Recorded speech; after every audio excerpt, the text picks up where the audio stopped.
Alright then.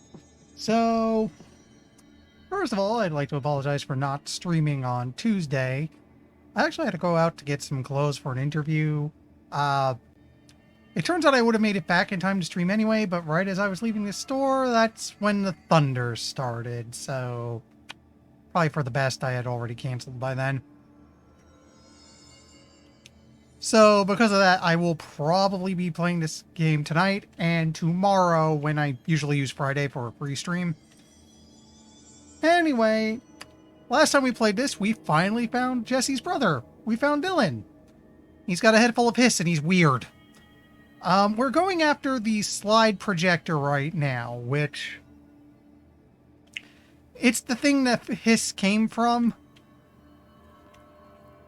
Apparently, Jesse and Dylan found it some years ago in what's called the Ordinary Altered World event. As has been noted here a few times. Yeah, you call the town ordinary, of course something weird's going to happen. I'm still kind of amused that there's been at least one point where somebody in this game mentioned... Hi there. I still find it funny at some point somebody in this game mentioned the Ordinary event without so much as the tiniest hint of irony. Like, none at all. Anyway, we're close to where the slide projector probably is. Oh, found a thing.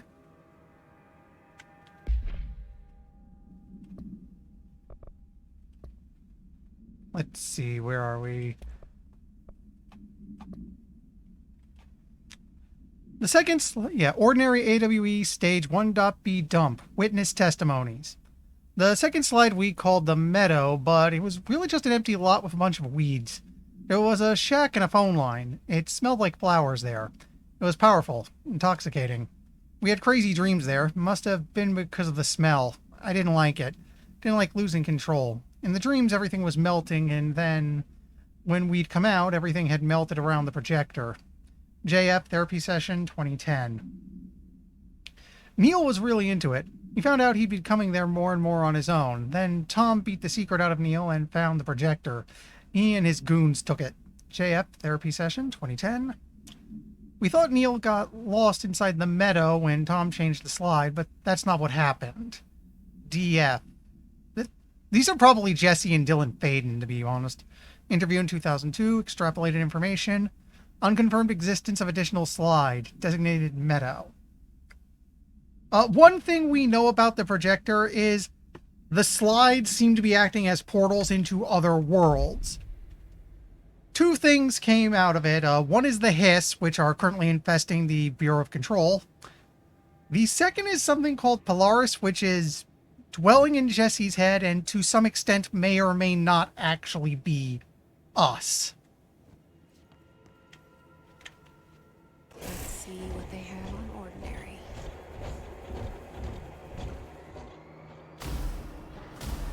It's all here. Our home, our school, the woods, the dump. Huh. Oops. I thought there was glass. Turns out I was wrong. Are we going to end up fighting in this?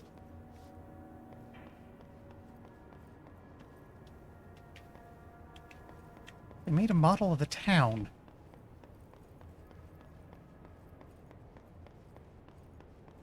Yeah, we're Godzilla right now. I'm expecting something to happen. I'm waiting for it to drop. Huh. This spot's marked.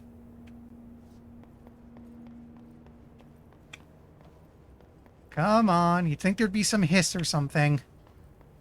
There we go.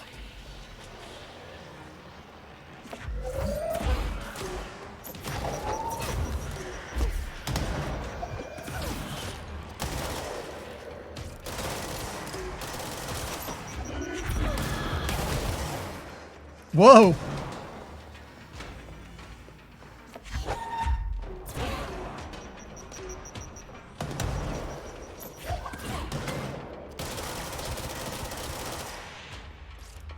Wait, if I'm careful around him, I can get some help. Whoops.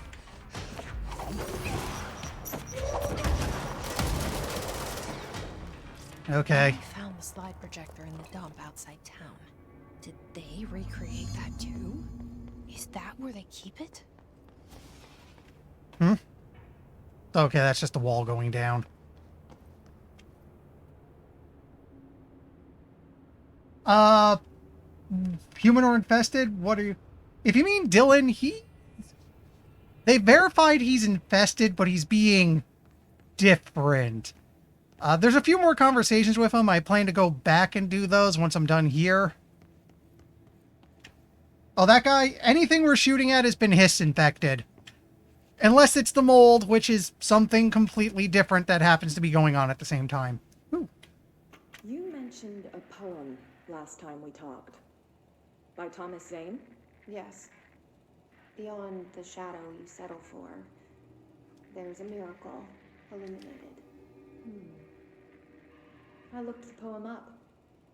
Only I couldn't find any poet by that name. I did find a European filmmaker who moved here in the 60s, named Thomas Zane. What? I don't... No matter. It suits you very well.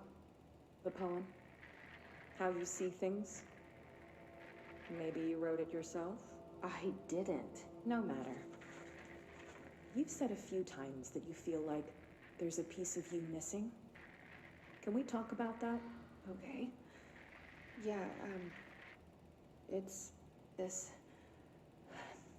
I feel an emptiness, a yearning for something that I think I lost.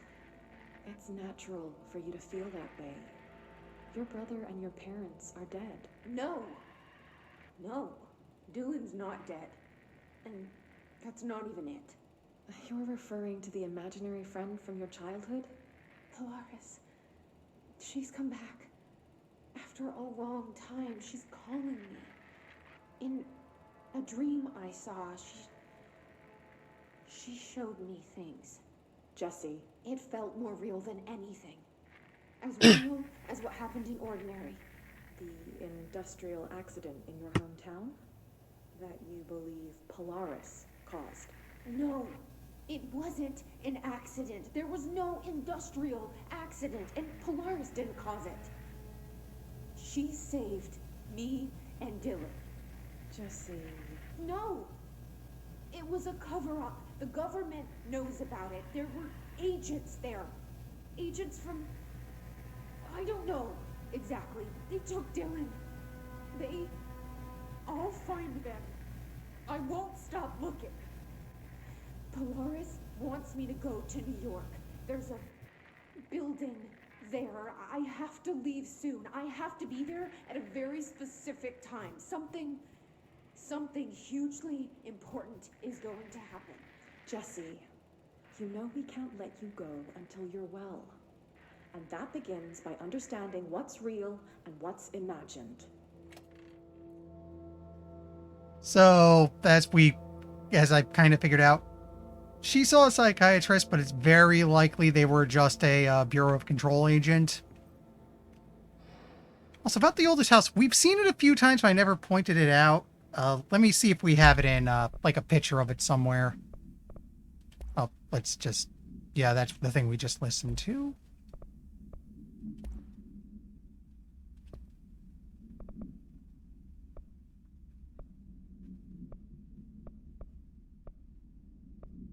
That's probable we don't have anything on it, which is... Yeah. Because if you could ever... There are some times where you can see a picture of the oldest house in New York City skyline. It's a rather weird building. I wonder how they're supposed to be keeping it secret.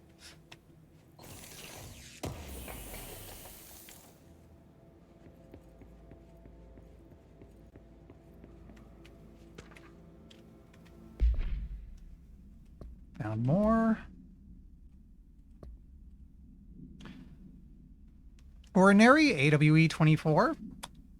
Details are largely based on interviews conducted with Dylan Faden. See interviews redacted and redacted for relevant information, and the obtained therapy sessions of Jesse Faden, as well as circumstantial evidence found at the Ordinary site.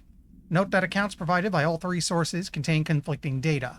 Example, claims they were 8 slides for the projector. JF mentioned 9 slides. The Bureau found 1 intact slide, designation 36, and the burnt remains of 6 others. Unfortunately, those slides are too badly damaged to be used in the projector. Jesse Faden is believed to be the individual responsible for burning the slides. Dr. Darling has ordered that the entirety of the ordinary town dump be brought to the Bureau for examination and analysis, with the hopes of finding additional slides or other altered materials.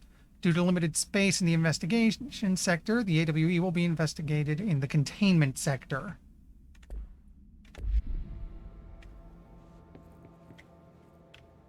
Here's the dump site.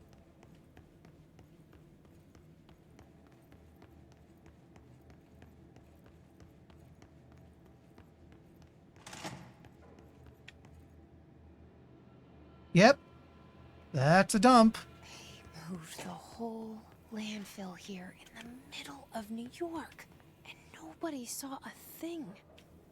Pretty unbelievable.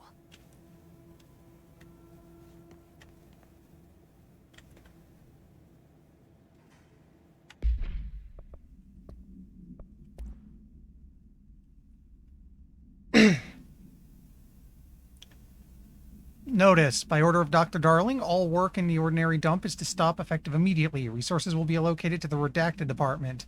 Details will be forthcoming. This area will be sealed at the end of the month. Please remove all personal effects before that time. Any photographic slides, the type used in a slide projector, found in the area should be delivered to Dr. Darling immediately. Something must have happened, because, I mean, the projector must have been used, and that's why the hiss are here. I'm guessing this might be around the time they found Dylan? Like they physically got hold of him?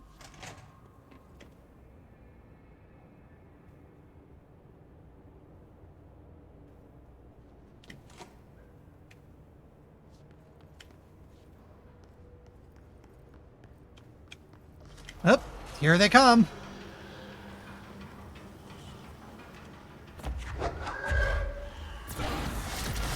Oh, hello.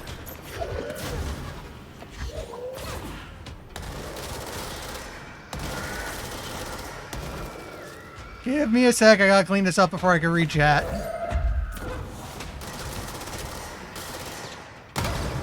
Ow.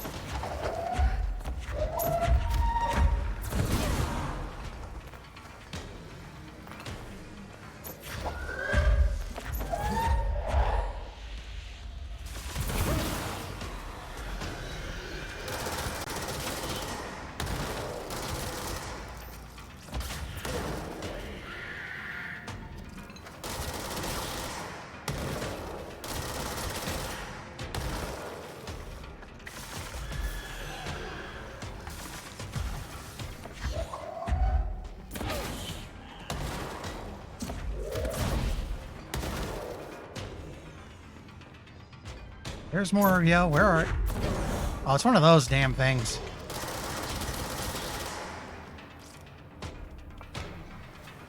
We're not done yet.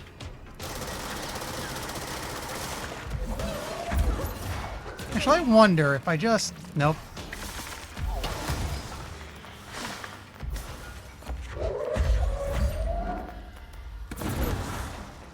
Yeah, it's a flyer with a shield.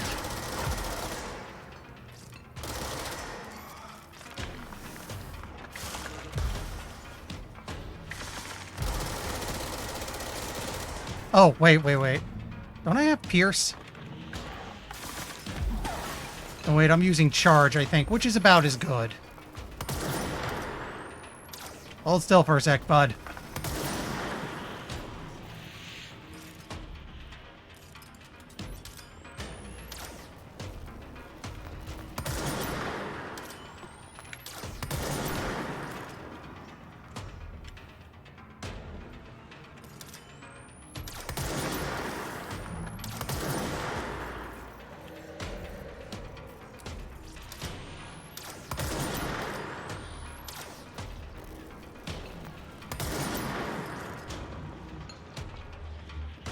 Why are you being so hard to hit?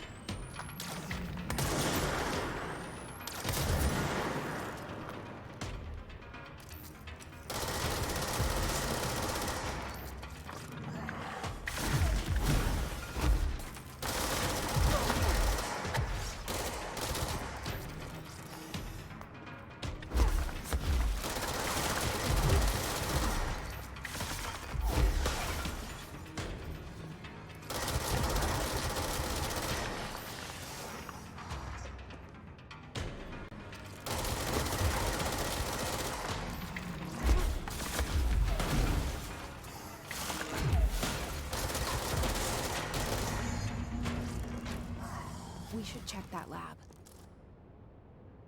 They weren't stupid.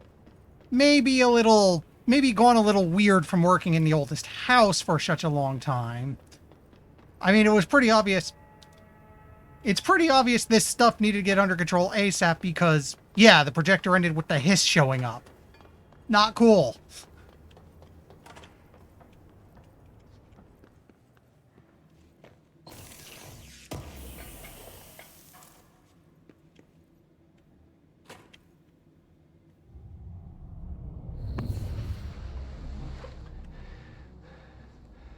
Can I?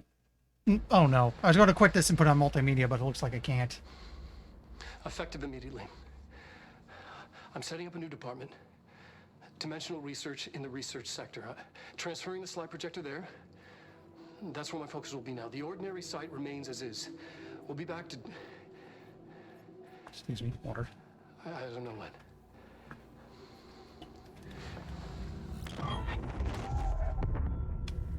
Darling took the projector to the research sector. He dedicated a whole area to it, so he knew it was important. Dimensional research. That's where we go next.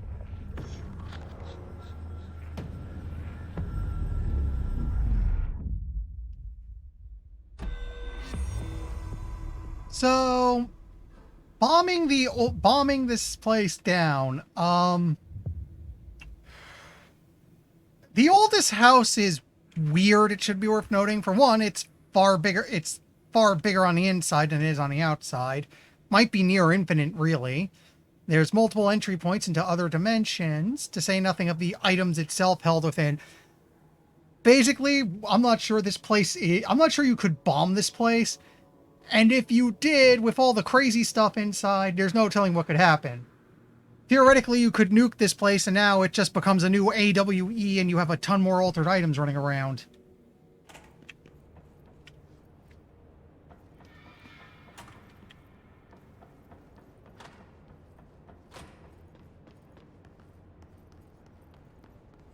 Also, they're researching items in AWE, so there's the question of, where does the research go? Could we predict AWEs?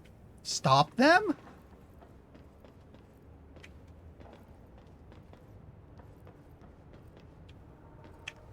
Oh, man, I missed a file.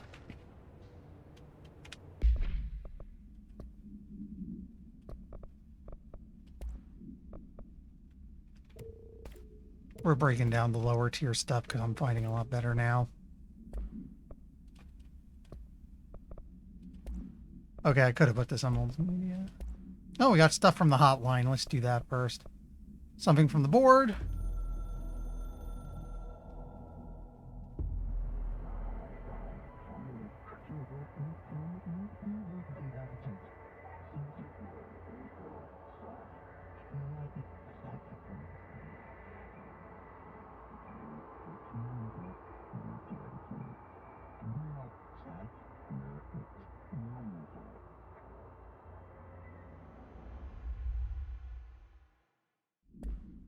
That was weird even by board standards.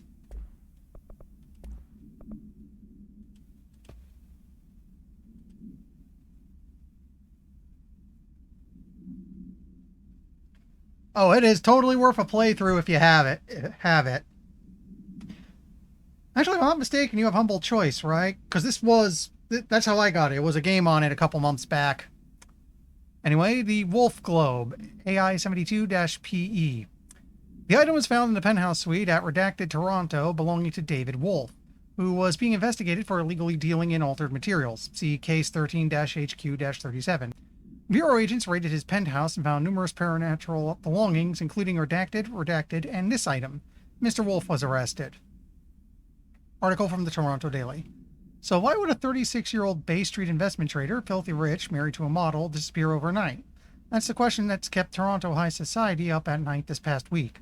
Police say it's being looked into. Some nutjob radio show in the States claims he disappeared to join the Illuminati. But it's this reporter's opinion that Mr. Wolf, bored of his job, sick of his family, left it all behind to retire in some remote beach paradise. Now he's sipping Mai Tais while the world thinks he's dead.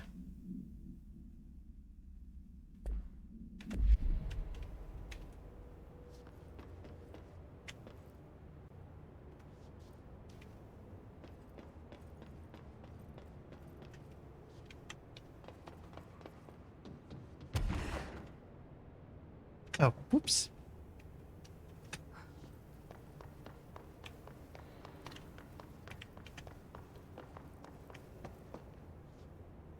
Where am I going?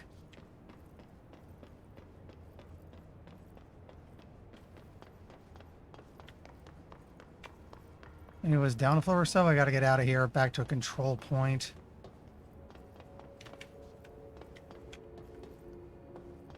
Okay, it looks like it's here.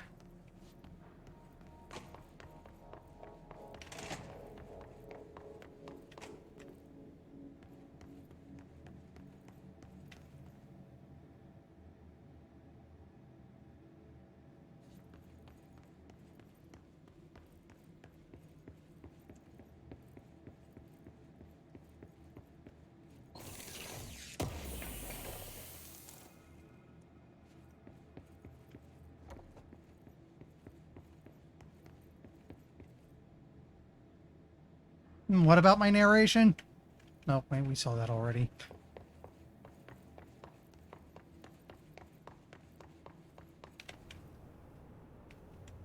Yep, they're back.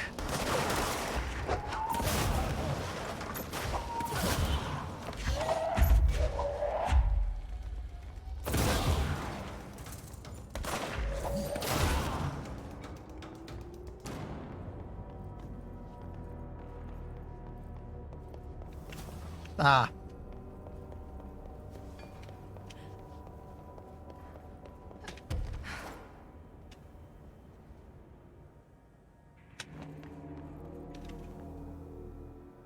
Yeah, these guys must have, for the most part, been former Bureau agents. You do get a file each time you encounter a new enemy, and what's basically been noted is things are getting possessed by the hiss. There's a lot of people, look like just office workers, that are floating in the air in places.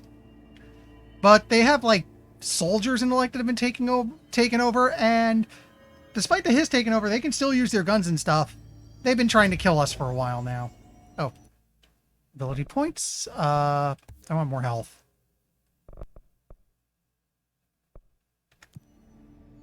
And now I want to go back to Central Executive.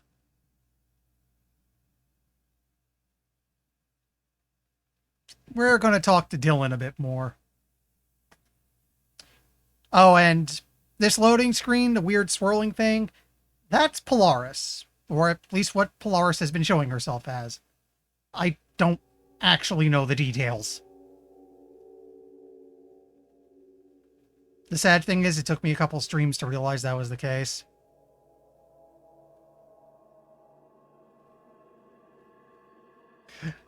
Actually, yes. There was a DLC called AWE, which from what I can tell is basically Alan Wake. We even have a file that makes mention of an Altered World event that is basically the entirety of the game Alan Wake.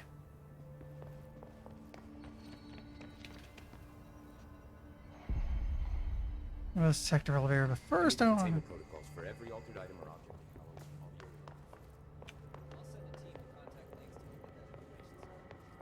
think he was back here.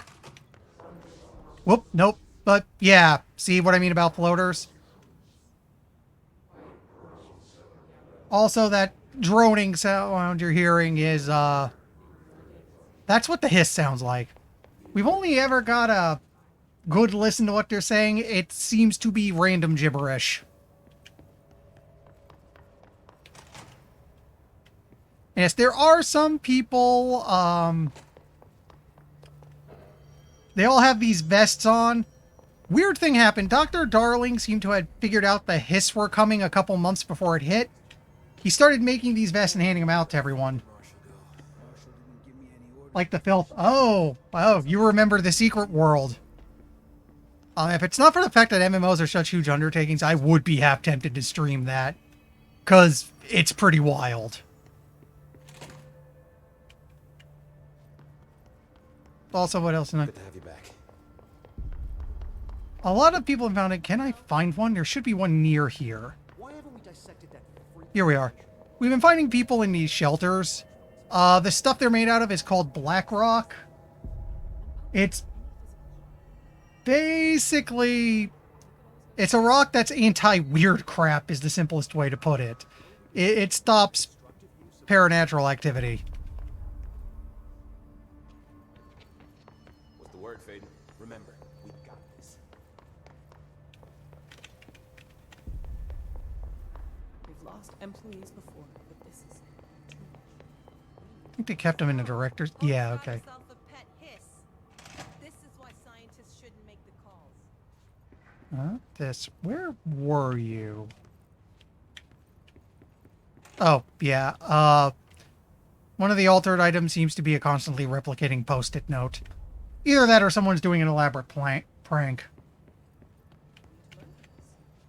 better emergency procedures, designated muster points.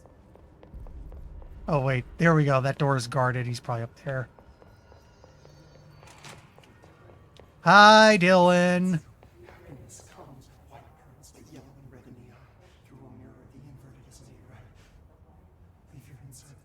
Again, you can kind of hear what the hiss droning sounds like.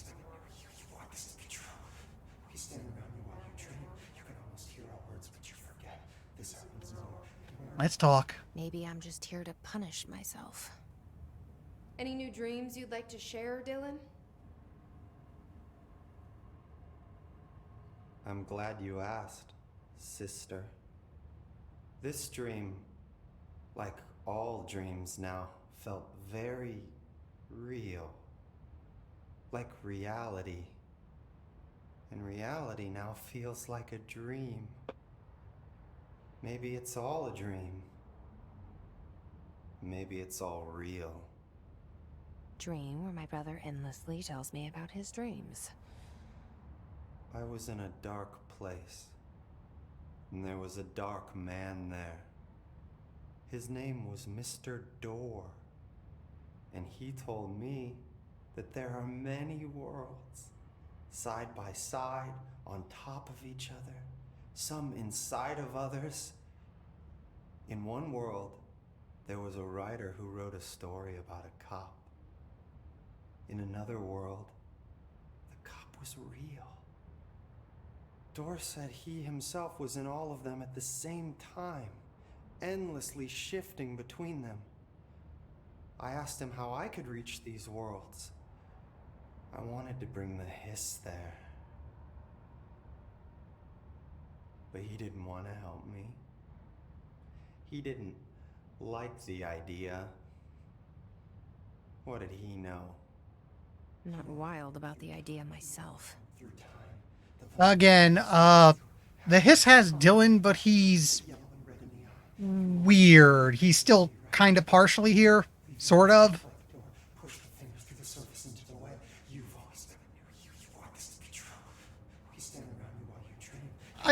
They're keeping hold of him because he's being so weird, so they're kind of keeping watch on him.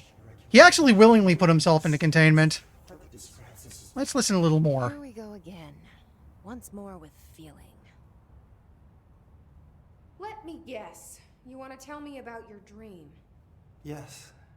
Yes. In fact, I'm having a dream right now. Oh. That's new. In this dream, I'm standing in the corner watching Jesse and Dylan talk about this very dream. This very dream! He said just now! And repeated it again now! I'm standing there and watching, and that's all I can do. It's as if I'm trapped there. And that's all I have to say about that dream. Okay, Dylan. That's good. That was Still in there? worryingly meta. He's playing mind games. I don't know. We apparently have nothing more to say.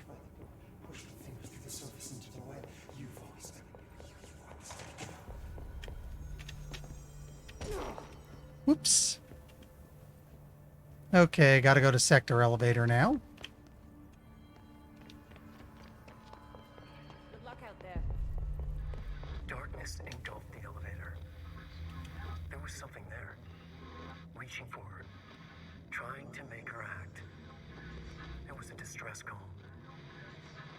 Faden sensed a drowning man. A hunger in the dark. Investigation sector. Investigation sector, huh? There'll be a longer version of that under Hotline.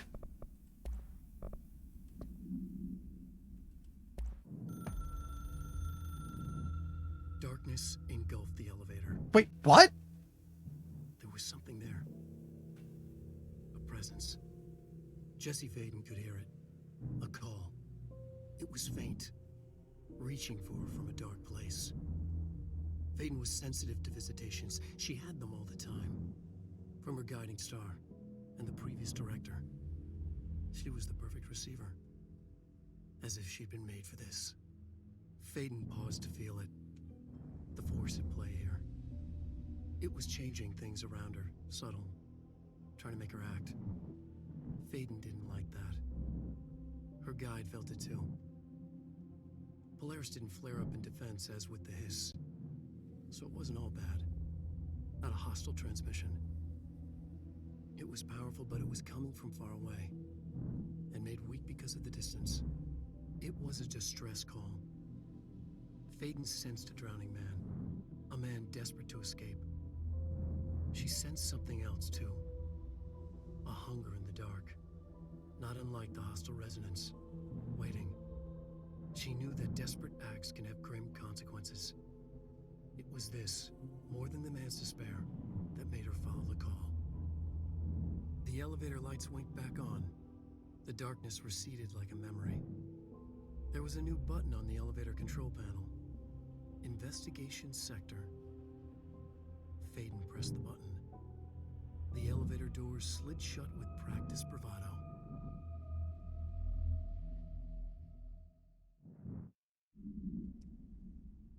So, when I mentioned one of the DLCs was Alan Wake, basically, I think we just found its intro. Hey, television proposal. Federal Bureau of Control television show proposal. Based on the success of America Overnight, we would like to propose the creation of a television series that presents superstition and skeptical thought as entertainment in order to popularize these concepts amongst the civilian population and create less resistance to redirecting information regarding public paranormal events. We can also use a solid media outlet to test paranormal concepts on civilian audiences, seeing how they react to certain facts presented as fiction, in the event that the Bureau ever decides to make certain realities public knowledge. There are various show licenses that we could purchase and reboot rather than starting from scratch. One particular property seems promising, especially considering its content and tone are precisely what we're looking for. It's called Night Springs and has been on the air for a few years now. Again, I think that's an Alan Wake thing. Check this out. Okay, let's go to Central. Let's go down there.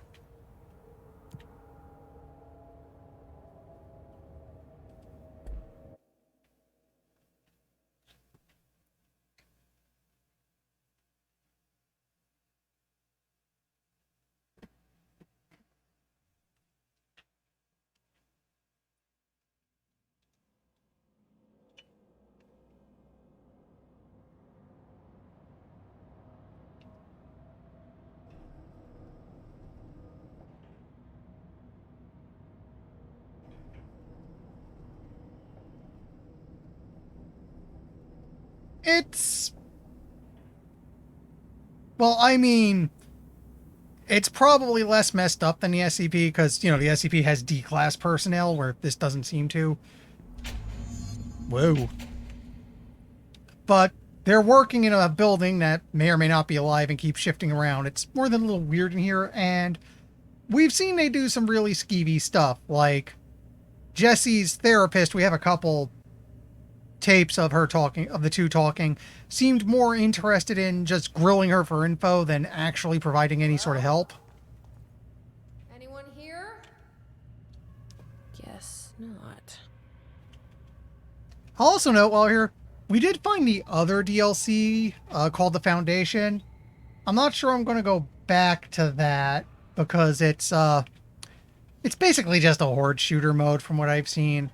I don't know, maybe I'll play it on my own or something, but right now I'm not too interested. Missing agents.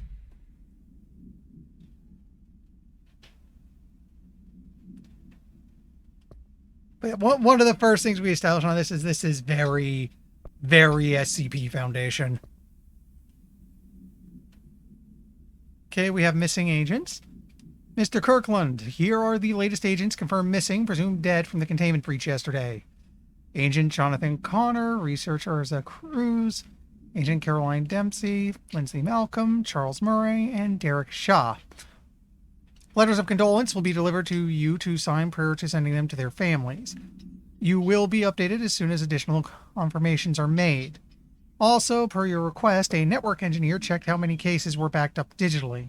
Unfortunately, a large number of active investigations were not archived yet, and the only hard copies of the report exist behind the firebreak. They're lost, I'm afraid.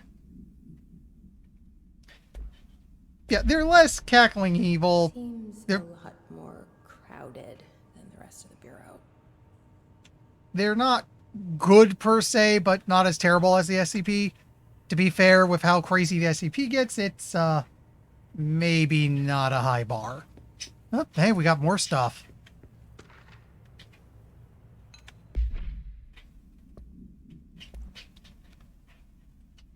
Staffing issue. Mr. Dennis, so yes, there's an increase in AWE cases, and yes, it would be a good idea to put together a special task force to examine exactly why that is. However, it seems that a tiny little detail has slipped through the cracks. We don't have the damn staff. If you expect us to detect, investigate, and process more AWE cases, you need to give us more people. It's simple math. Between the staff we lost in the Hartman thing and the ones who left for other departments after Kirkland quit, we're barely managing to keep up with the workload.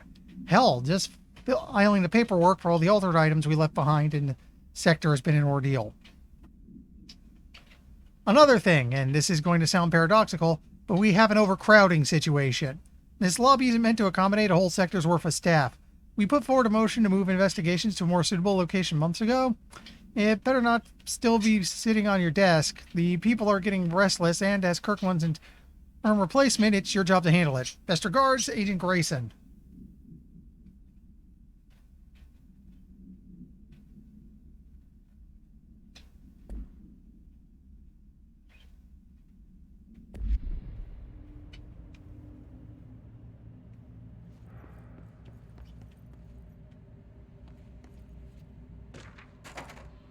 Resignation letter. Wait, I think there's another thing here. Let's get that before we...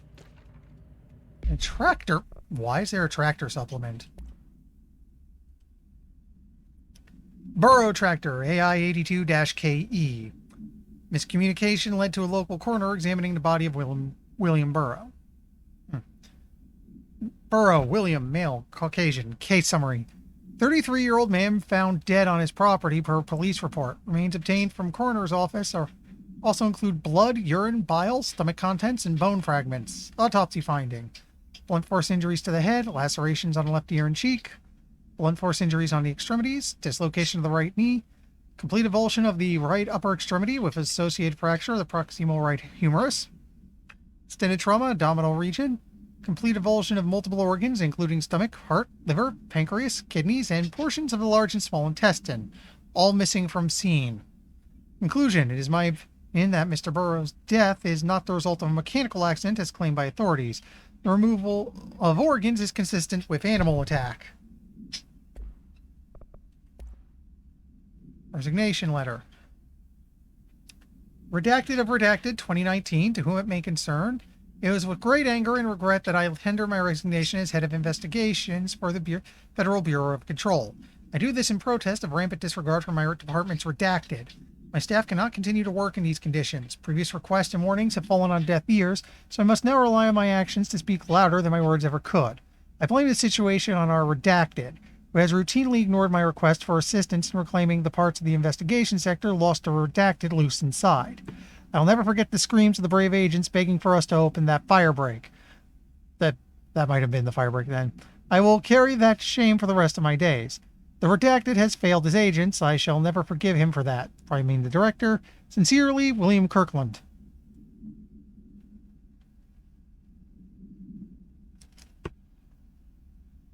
Apparently, whatever happened here, Kirkland just had it. It's not working. Probably a loose power core somewhere.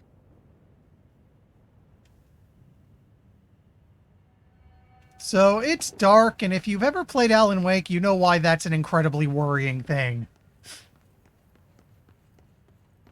You don't want to be in the dark, and we don't have a flashlight.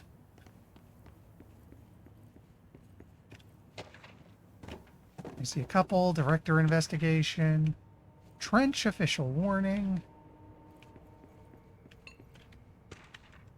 Underhill background. And a chest. Let's catch up on files. Re-redacted, internal, confidential. Per authorization from Mr. Kirkland, Redacted was launched into the Redacted of Director Zachariah Trench. A recent change in Redacted witnessed in Director Trench, including aggressive Redacted when redacted, with other staff has been observed. However, the investigation is aimed at interpreting the issue rather than proving it. Notable Redacted between Director Trench and Dr. Darling has been witnessed by numerous Bureau staff. Although both declined to meet for an interview on the matter, witness accounts suggested their arguments centered around the Dimensional Research Wing and the Redacted kept inside. However, no evidence exists to confirm Director Trench's Redacted has anything more than interpersonal disagreements. This investigation has concluded that Director Trench's behavior is not indicative of any Redacted and that his fitness to lead is not in question. Refer to file Redacted for a full report. I have to say Redacted a lot for this game. Oh, here's a rarity. This thing isn't redacted. Official findings report. Dr. Rhea Underhill. Summary. Dr. Rhea Underhill is a professor at the University of Woodrow in the United Kingdom, where she teaches biology with a focus on botany. Dr. Underhill once worked with the Bureau as a parabotanist stationed in the research sector of the oldest house. She served with no incidents or demerits and is praised by those who formerly worked with her, including Dr. Darling. Dr. Underhill has no connections to paracriminal organizations or any record of breaching her NDA since leaving the Bureau. Her civilian behavior has been ideal, with the exception of an ongoing personal relationship with Dr. Darling that appears to have begun during their time as co-workers in the research sector and revisited intermittently ever since. Depending on the duration of her work in the oldest house, it may be required to have both parties sign a relationship clearance form. This investigation has found no compelling reason to deny Dr. Darling's request to offer Dr. Underhill an interim position with the aim of finding a solution to the mold threshold issue. Refer to file 7-08-5286 for a full report. Yeah, we dealt with the mold. There was some sort of giant Hydra thing at the bottom of it. It was weird.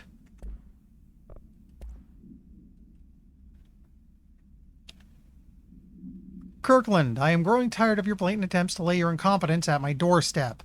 I know you want this to be true, but you are head of investigations. This failure is your responsibility. What did you think would happen holding a dangerous specimen in investigations? The containment sector exists for a reason. They are better trained and better equipped for this type of work. In fact, they have admirably taken on certain AWE monitoring responsibilities that your staff are no longer capable of. This happens more and more now. And don't you think your petty internal investigations have gone past my notice? You are a worm. Everything I've done has been for the benefit of the Bureau.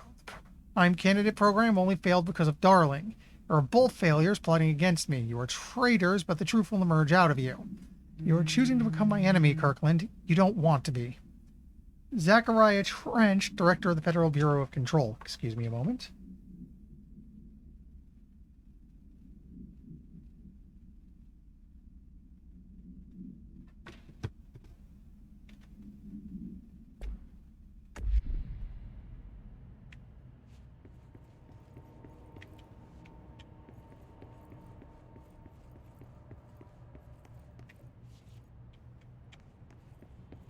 Anything else here up here? Something I hadn't poked at yet. No?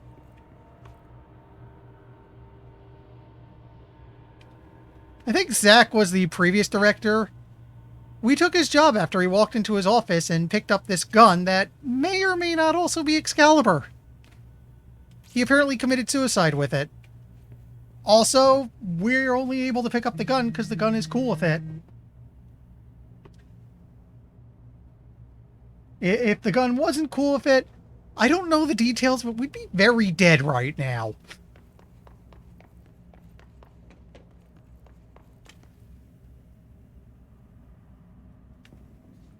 Maybe if I remove the core.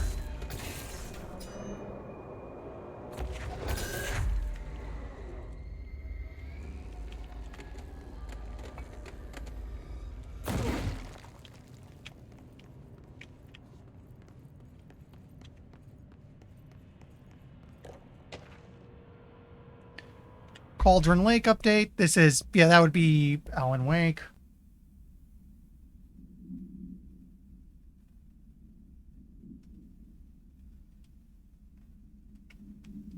To Chief Investigator Dennis. It happened again. Third time this year. Something certainly has it out for redacted. Could be raccoons. Locals certainly complain about them enough. But why the hell would raccoons keep going after a monitoring station? Doesn't add up. Anyway, I've got a bureau tech going to the site next week to take a look. Next on the list of recurring problems is the staff at the Lake House Research Station. How am I supposed to effectively keep an eye on redacted lake? But why would they redact that? We know it's Cauldron Lake. If they won't let me see any data. Hell, I don't even know what they're researching out there. We need to petition them again to share their info with investigations agents. It's only a matter of time before the redacted hits the... They censored a swear word again, and I want to be prepared. Anyway, if anyone at HQ asks why the Bright Falls report is a little thin this month, tell them it's because we couldn't take any readings. In the meantime, I might invest in some raccoon traps. Sincerely, Agent Estevez. So, yeah, this whole thing is basically, yeah, Alan Wake and Control take place in the same setting, and the Bureau were investigating the entire mess. I don't know how American Nightmare fits into this.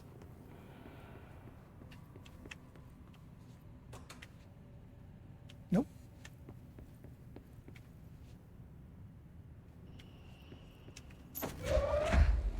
Was there perhaps somewhere to take this? I can lug it around for a while.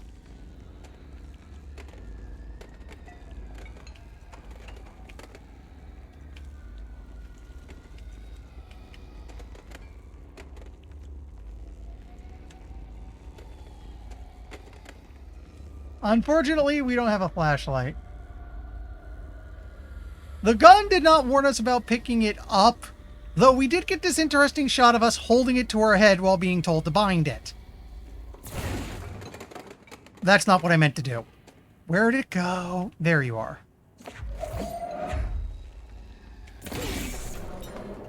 What happened was we later found a file that... In fact, I'll just put it on screen. I'm not going to read it again, but I'm going to put it on screen real quick.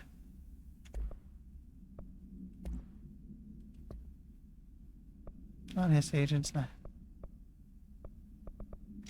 Oh, what would it be under case files? Yeah, service weapon.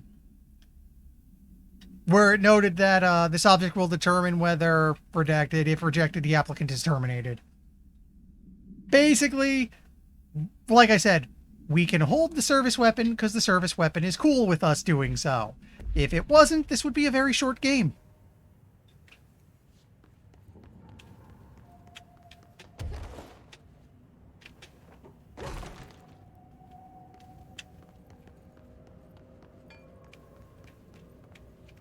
Is there something back there?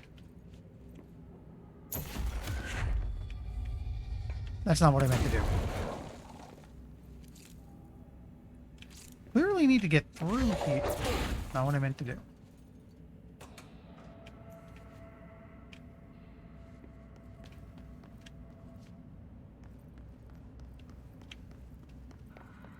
Wait, I don't think we've gone up that way yet. That could be what it is.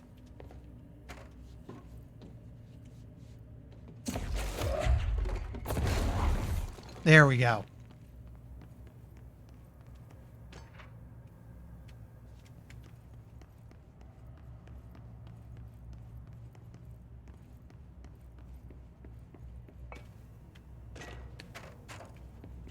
Oh, okay, I see what I gotta do now. First off, pick up the files and read them.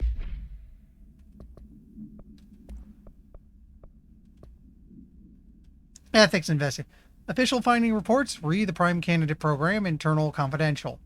Per authorization from Mr. Kirkland, Internal Investigations P-142-9 was launched to legality of prime candidate program redacted, probably Dylan, by the Federal Bureau of Control. Since all known subjects relevant to the investigation used executive privilege to decline interviews, very little first-hand information was gathered.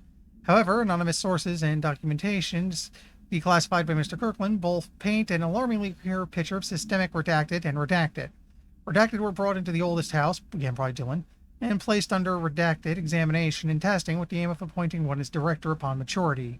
This program has produced no successful cases, only resulted in the traumatic redacted of preternaturally inclined redacted. Not only is this a breach of the Ash Act, but it flies in the face of basic human redacted.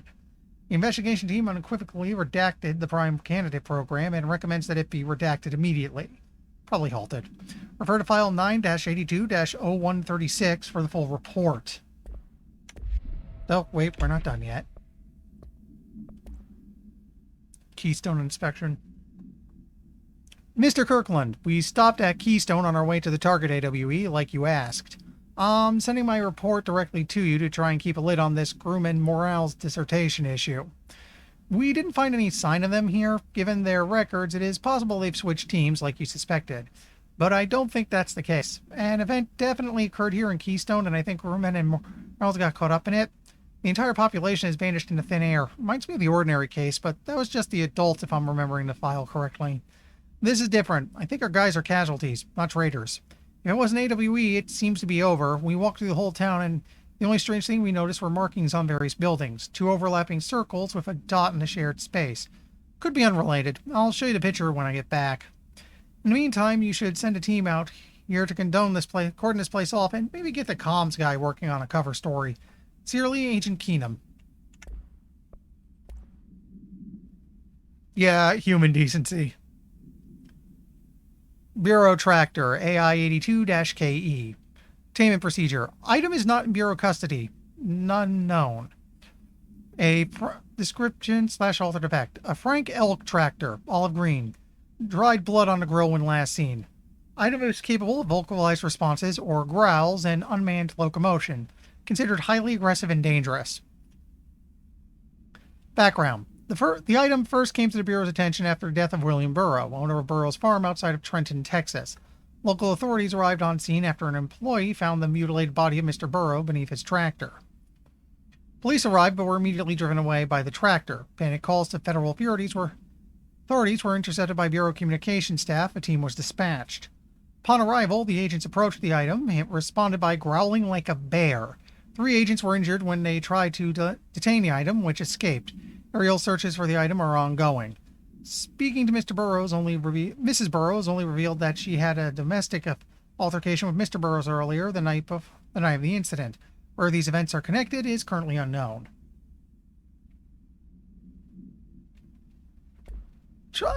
I'm trying to remember. I know you get into a fight with some sort of vehicle in Alan Wake. I can't recall if it was a tractor or not.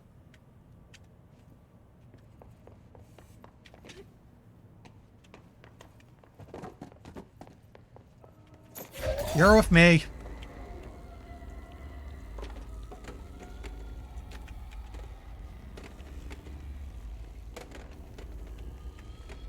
There. Now that gate should open. I'm expecting hiss when I come back down. Oh, looks like we missed a couple vials. There's a ton of them here.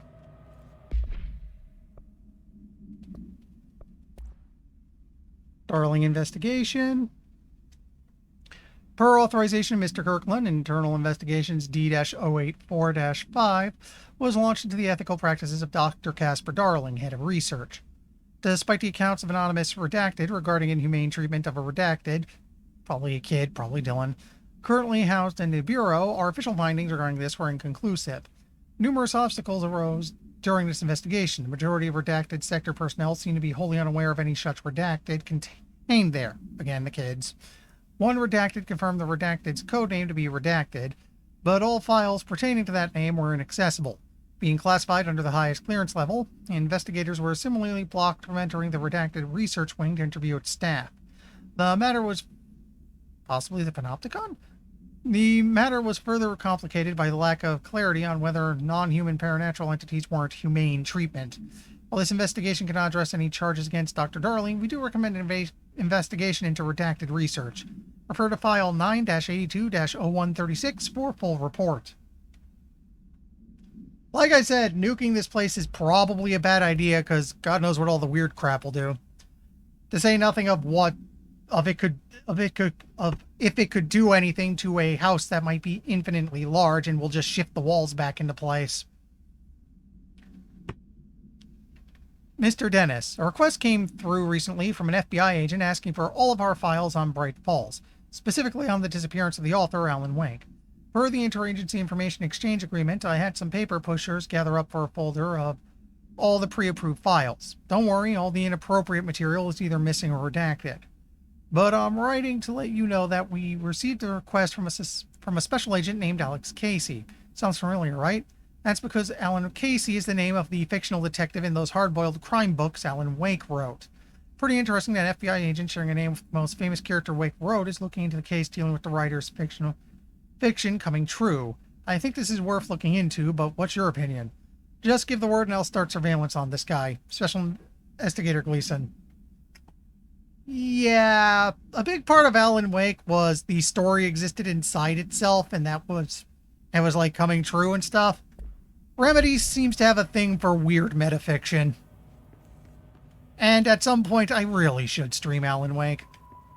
I probably should have done it before I did this, but I just really want to play this.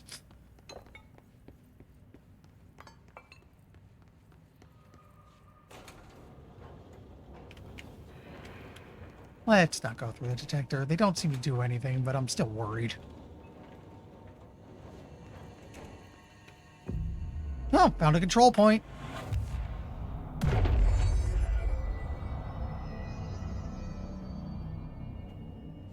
I'm no detective, but something definitely happened here. Oh! I think that's a... Wait, there's a thing over here. Can I go get it? Okay. Blessed organization. This group/individual has operated outside the Bureau's notice for decades, perhaps longer, displaying a level of skill and caution rarely seen in paracriminal groups. Our review of past cases has found various mentions of their activity over the years. In 2016, a production company called Blessed Pictures was connected to the altered item case, as well as the death of an agent from exposure to illicit paranatural materials. In 1994, a Los Angeles-based public speaker named Chester Bless was involved in the illegal use of an altered item. In 1988, a business called Blessed Repair and Service was suspected of involvement with an object of power case, perhaps even creating it. None of these businesses or individuals have ever been located. However, their connection to appearances of altered items and objects of power is too distinct to be considered circumstantial. An arrest order has been issued for any persons believed to be involved with the Blessed organization. Refer to file 7-39-0922 for a full report. Altered items are in the hands of criminals is the basic takeaway from this. And this looks like it's one of the light cords. So 1, 2, 3. Do we know each other? This feels familiar. I can't seem to... I've forgotten it. I'm sorry. My name is Alan Wake.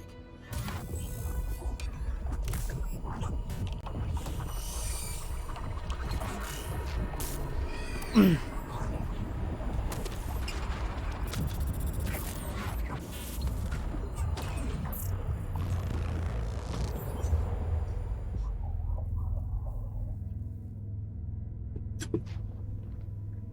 are you?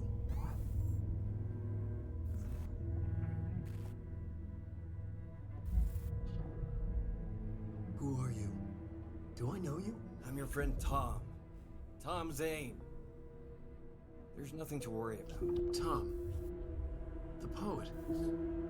The diver. You look different. That was just a role. A character. The protagonist I played in my old film. I'm a filmmaker. An auteur like yourself. We're working on this together, remember?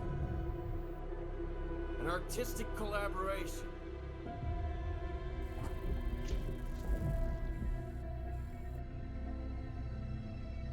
a drink.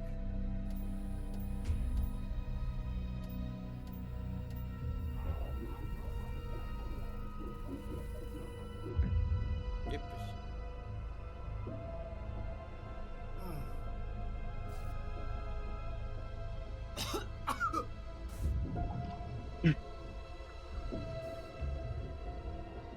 Endless darkness. Nothing holds still. But we're very close now. You've been riding. You found a way to escape. It'll work this time. Riding? You found a way! No. I don't... Wait. There's something. It's my double. He's out there. I've seen Yeah. it. Nothing to worry about. I'm dealing with it. It's fine, my friend. Let me handle him. You've met him? What the hell? Now, come on. You misunderstand me.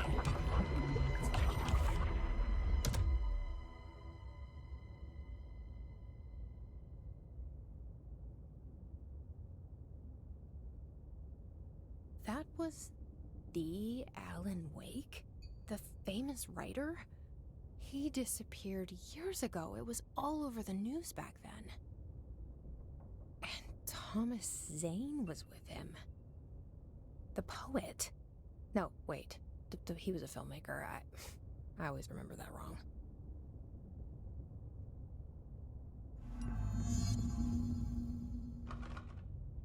We've been to the Ocean View a few times. It seems to be some sort of, like, pocket dimension. Every time we come here, there's some little puzzle we have to deal. Rule of 3 is a big part of how this works. Also, we can't exit.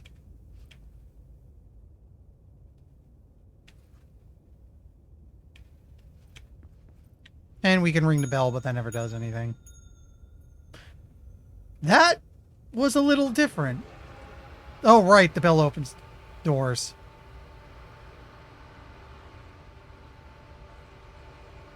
What is that noise? I'm gonna be honest.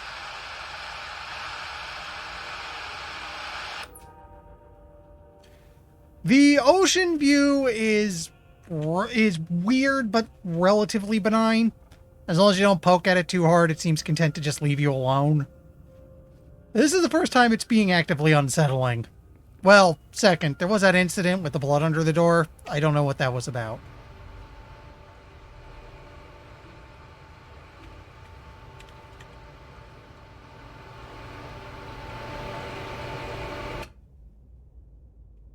Thank you.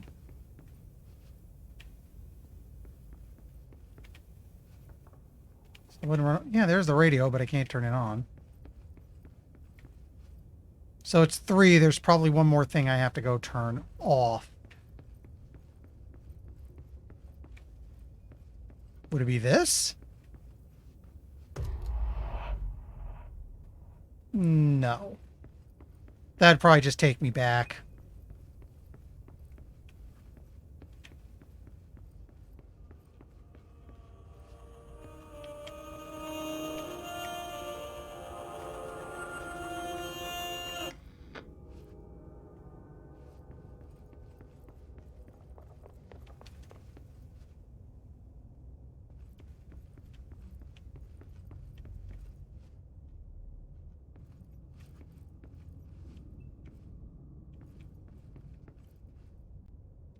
Well, yeah, it leaves you alone.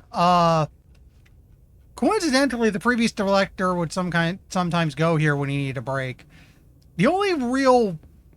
There's been occasional weird stuff. We came in here once to hear someone laughing. There was a time we heard a scream and what may or may not have been blood coming out from under, I think it was this door. The only other bad thing we know is somebody basically went in here to study the place. Apparently the Ocean View did not like that, and I don't know the details of what it did, but he came back insane. Dr. Emil Hartman, devoured by hungry darkness, became the thing that had been Hartman, broke loose, killed everyone it could, lurking, roaming, waiting, something else came. A resonance. The thing that had been Hartman went through another change.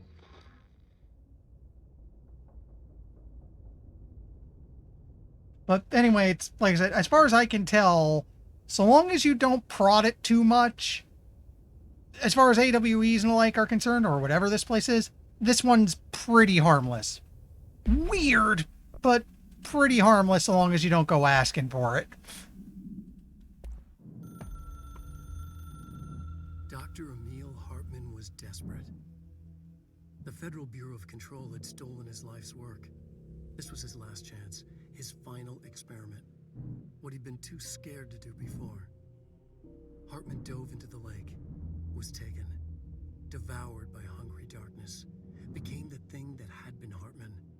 Only an echo of him remained, fragmented impulses on autoplay, violent, bloodthirsty darkness in the driver's seat. Emerging from the lake, the thing was captured by the FBC, brought in, contained, studied. The thing broke loose, killed everyone it could. The FBC fell back and sealed the sector. The thing was alone in the dark, lurking, roaming, waiting. Then something else came. Not darkness, but similar enough. A sound. A resonance. It shouldn't be a surprise. If there's one, why not another?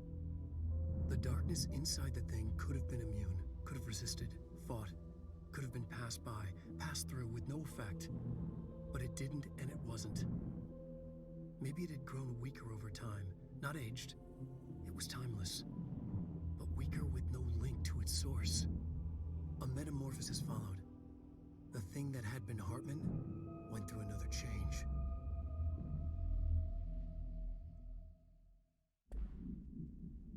If you hear any meowing, there's a cat in the room with me, and he's bugging me for some attention. Hi, Fritz. I'm a little busy now, and you can't be a co-streamer, okay? There you go. There you go.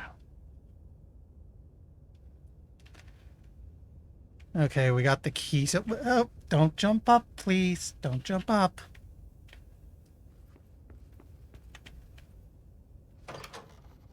You really can't be in my lap right now. I am very sorry, okay?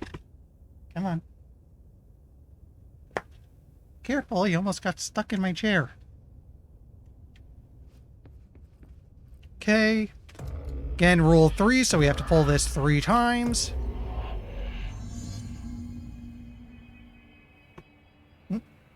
No. I'm very sorry, but not right now, okay?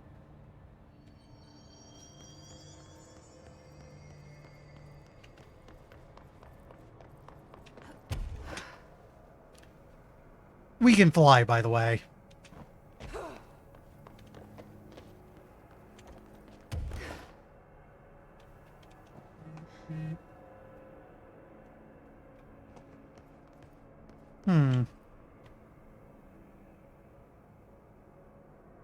That's an astral spike.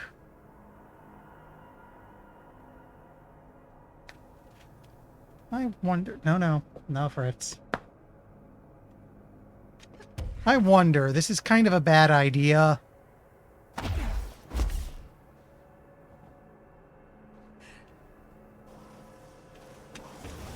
Gotta take off now. Oops. This is not a bad idea. It looks like we're supposed to do that. The problem is I flubbed the takeoff and fell.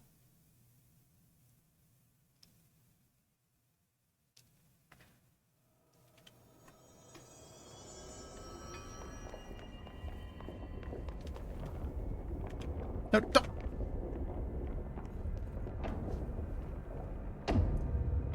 Also notice very big black rock doors.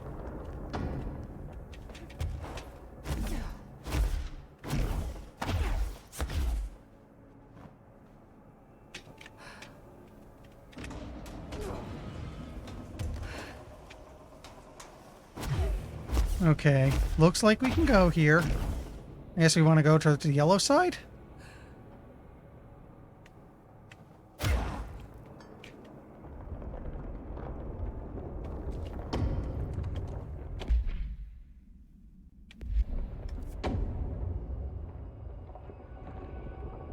This place is pretty big.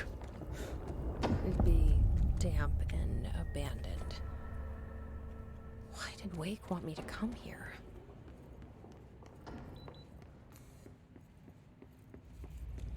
That doesn't look like a house shift. Do I even want to know? Huh. Okay, there's a control point.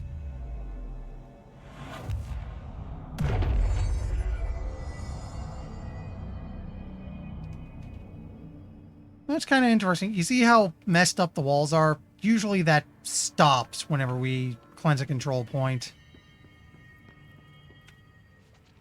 Red glow, there's going to be hiss.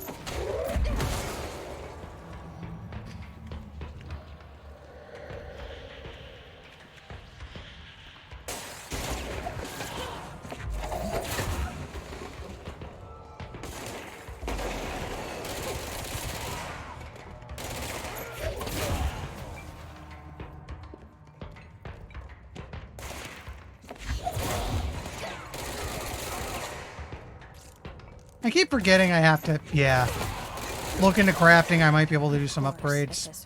Try to remember that next time I get to a control point. Meanwhile, we got a thing.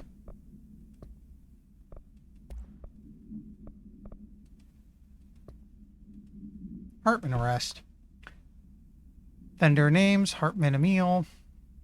Victim names, Wake Allen, Anderson Tor, Anderson Odin, Redacted, Lane Rudolph, DeSol Wendy, Emerson Thomas, Redacted.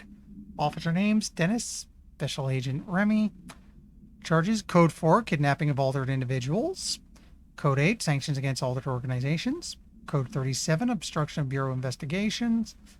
Code 74, breaching the Ash Act, which is 6 counts where the rest are 1. Additional notes. Offender's property seized as evidence to be used in conjunction with an ongoing AWE investigation. Offender's personal effects have been sent to research for analysis. After being cleared by Bureau researchers, all victims have been released. Biannual surveillance orders were assigned to each, except the Anderson brothers due to their senility and Wake, possibly deceased. And yet we had words with him. Kinda. Looks like the house has gotten a little wild in here.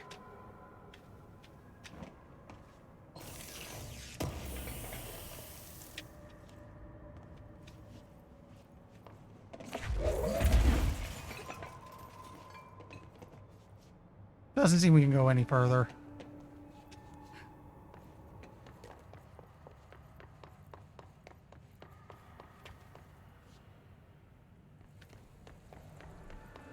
This darkness is blocking the door, so now I have to deal with an interdimensional noise and sentient shadows.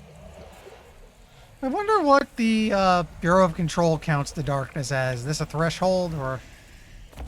Ooh, can I?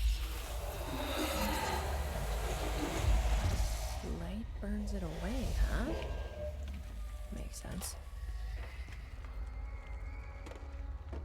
Anything of note in here? Nah, just another light if I didn't think to grab that one. I'm going to carry this for a while. Because I maxed out the launch ability. I recharge while holding stuff, so no harm in carrying this. I can just lug it at the first enemy I see. Wait, did I get turned around?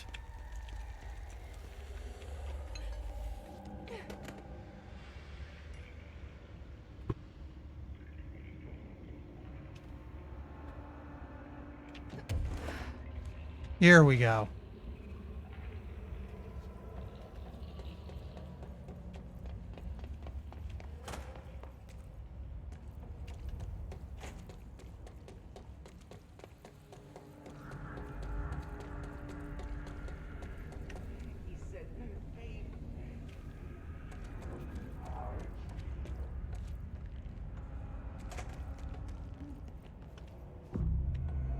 Found another one. Oh yeah, I said I want to go into Astral Constructs. Is there anything I can make here? I could upgrade grip. I don't really use it anymore, but might as well get it off the list. Oh yeah, I think I fully... Did I? Yeah, I have fully upgraded spin. Since I've been getting a lot of use out of that one.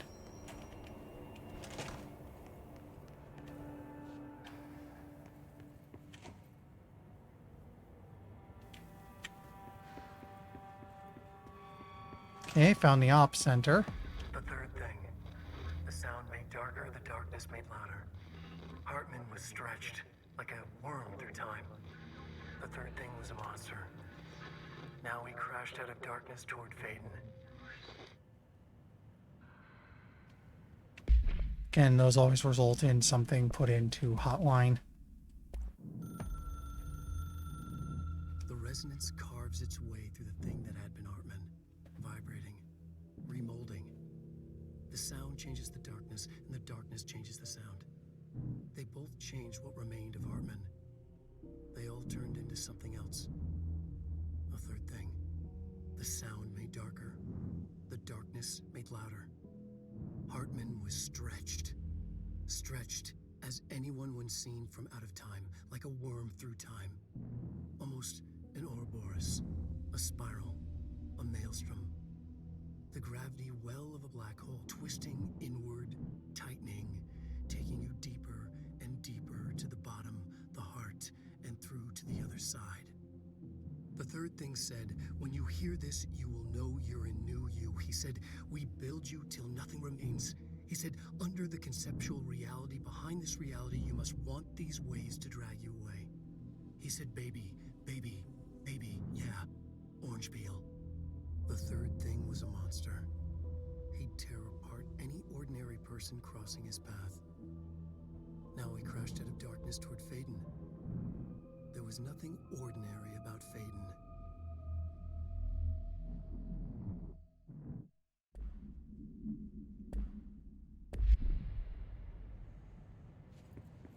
We're going to need to find a cube. And a light source. Also expecting Hiss down here because it's a nice big arena.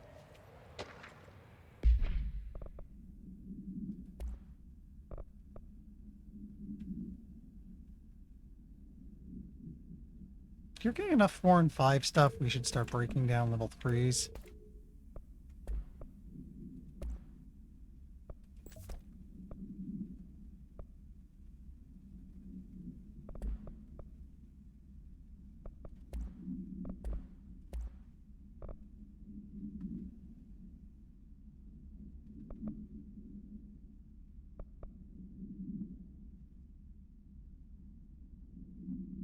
Alright, here's a bigger rate of fire and we'll break down the old one.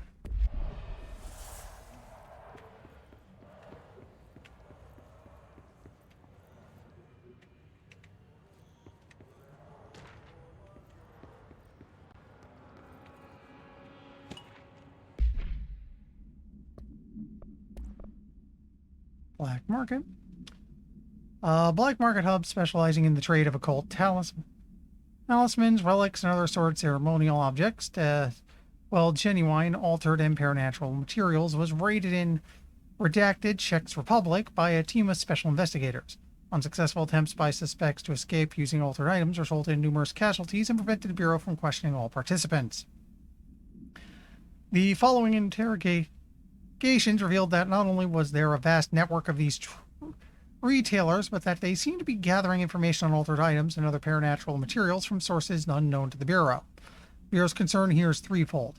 A, there is a growing underground market for paranatural materials, which implies a growing awareness of their existence among a niche group of the general public. B, these criminal individuals do not seem aware of the item's paranatural powers, and their attempt to activate them could prove devastating if done in populated areas. C, the motivation of these collectors are largely unknown. Refer to file 5-12-0221 for a full report. NASA cooperation. Following the NASA-FBC Coordination Agreement of 1972, the Bureau has provided NASA with numerous technological advancements based on our research, including the black rock lining now found in all spacefaring vessels. In return, all data gathered during space missions is made available for Bureau researchers to analyze. Recently, certain individuals have raised a concern that this relationship does not adequately benefit the Bureau, either intellectually or financially. A thorough examination of the costs accrued by both organizations have shown that the expense of NASA's recent launch of the Redacted far outweighs any spending related to the processing and delivery of Black Rock. From its medium Earth orbit, the Redacted will provide the Bureau with an unparalleled resource for remotely monitoring and photographing AWE sites, as a resource that would be lost if the partnership ends. It is of the opinion that this committee that maintaining a cooperative relationship with our colleagues at NASA is of vital importance. Refer to File 3-81-4812 for a full report. You're working with NASA. Interrogation complaint. Kirkland, so you put me on desk duty just because I did the thing I was fucking hired to do. My job. Wanna know what I call that? Bullshit. Asking us to interrogate these scum without using words like altered items or AWEs or paracriminal is the stupidest thing I've heard in my life, and I've heard some fucking stupid things. They already know the facts. Hell, they know just as much as us, if not more. And they get to sit there laughing at us while we dance around our words, trying not to leak classified terminology. They already know the fucking terminology. If you think pulling me off the case will stop me, then think again. That piece of shit blew up these tracks. He killed these people, all to make a train turn altered. We have him dead to rights, and you need to let me back in that interrogation cell so I can get him to flip on his buddies. These people are terrorists and deserve to be treated as such. This won't stop unless we stop them. You can go ahead and put me on suspension, see if that slows me down. Agent Hewitt. We've got a problem. So there's apparently some terrorist/criminal organizations out there that are mucking about with altered items, with various degrees of awareness to what powers they might be messing with. Okay, where's the port for this thing? I lost sight of it.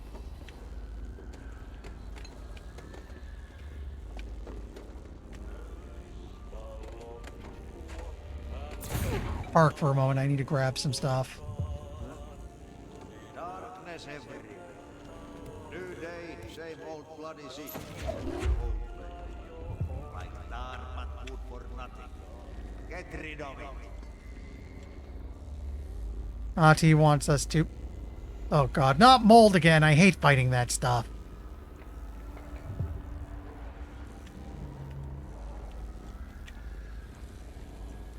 No, really, where's the port for this? It was somewhere down here.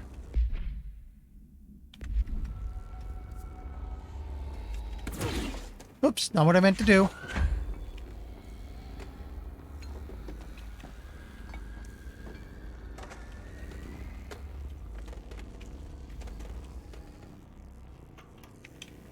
Reminder, all employees are required to report their hours at the end of each month. The Federal Bureau of Control maintains that time is not subjective, and hours passed on alternative planes cannot be claimed. Astral dives do not accumulate overtime compensation. Thank you for your attention. Sounds like somebody was trying to be clever with their,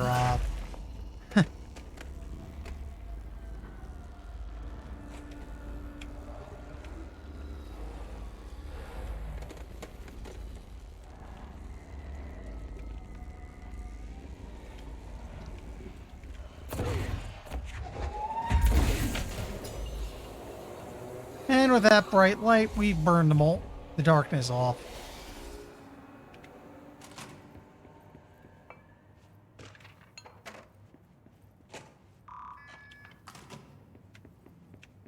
Looks like we got a few things here. My understanding of the darkness is fragmented, incomplete. This abyss, this void, it very much does not wish to be understood. If light symbolizes knowledge, then it stands to reason that darkness would equate to ignorance. By its very nature, it abhors comprehension. Of course, my own nature drives me to comprehend all. We are opposing forces, destined to collide. And given this conflict of natures, we know that the light of truth will burn away the darkness, both figuratively and literally.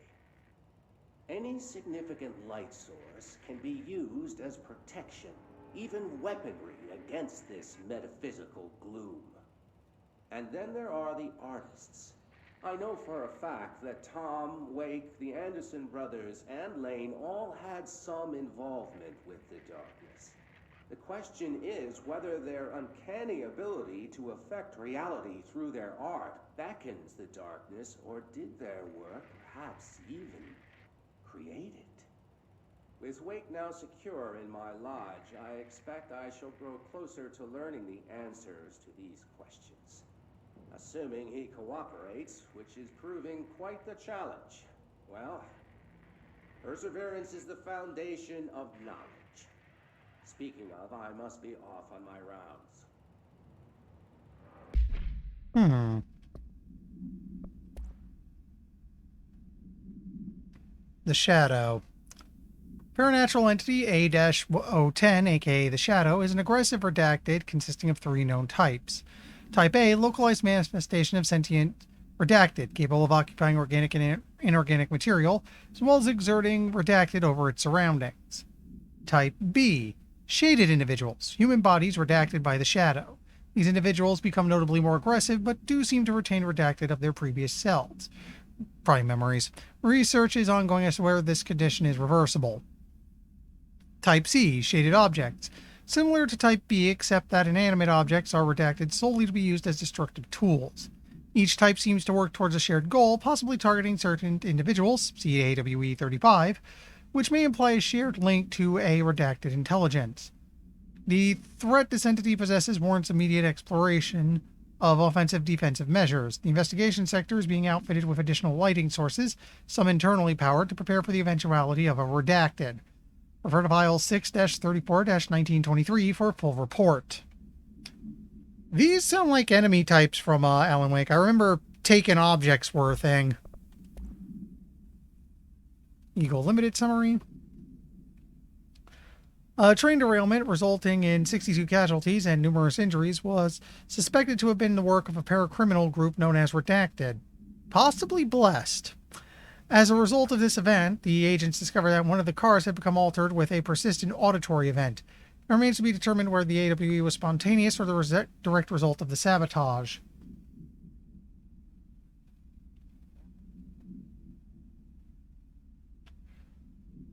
The Bureau had been tracking said group at a time and the intel gathered suggested an event of this caliber was imminent in Bloomington.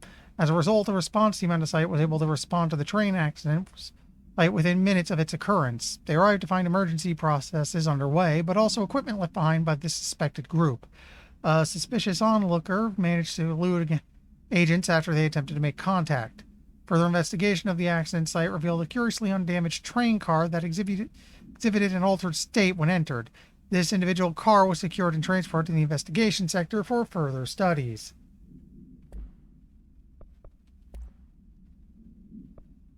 These are things we heard before.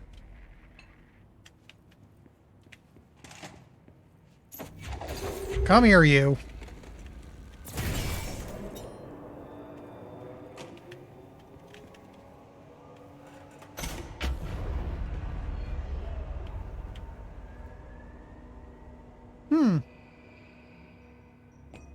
Oh, God!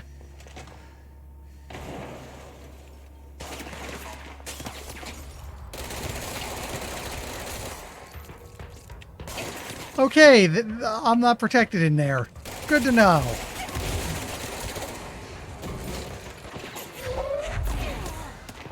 Wait, I can take this guy. Help me out, would you, buddy?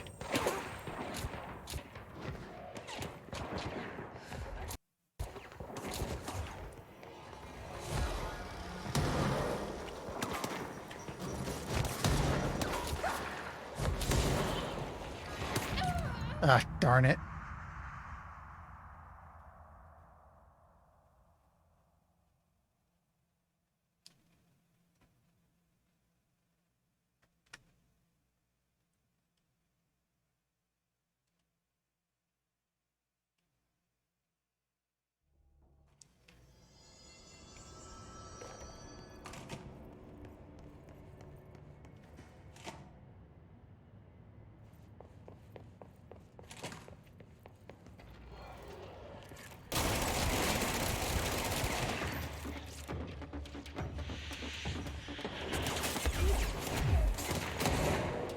Keep moving.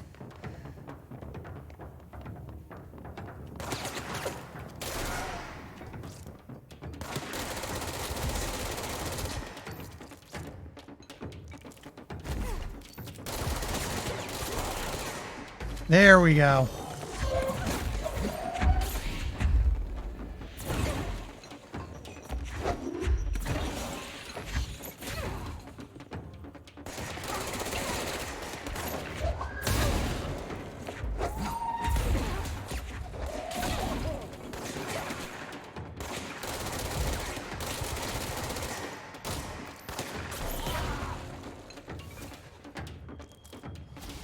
We're not done yet. I hear another one.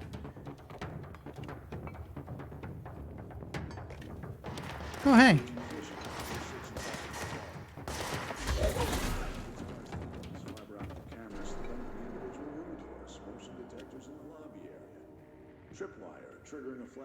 You know what? We missed some of that, but it'll be in multimedia, so let's just load it up there real quick.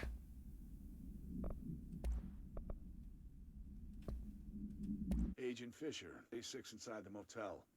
Utilized surveillance methods are as follows. Fiber optic cameras slid under the individual room doors. Motion detectors in the lobby area. Tripwire, triggering a flash camera across the main entrance. Even fingerprint powder on the front desk. Results are varying at best. But mostly just inconclusive and unusable. The footage is corrupted. Sometimes even the equipment is damaged. I don't know how, exactly. I think this place is making fun of me. That's the only explanation.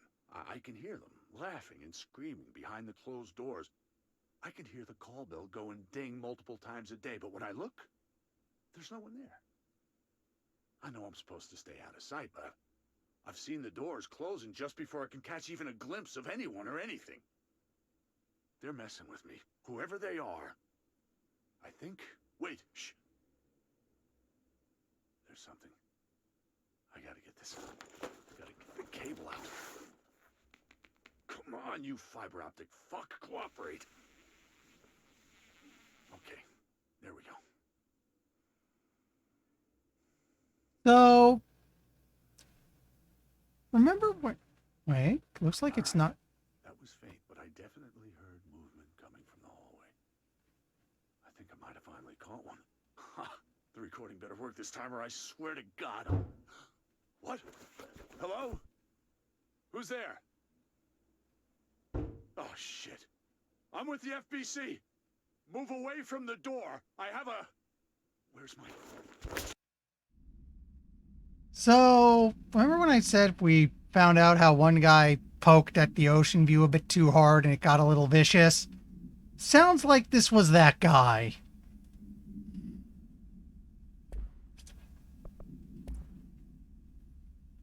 Huh, we have airborne rangers. Field research on Hiss entity, Hiss corrupted ranger, airborne.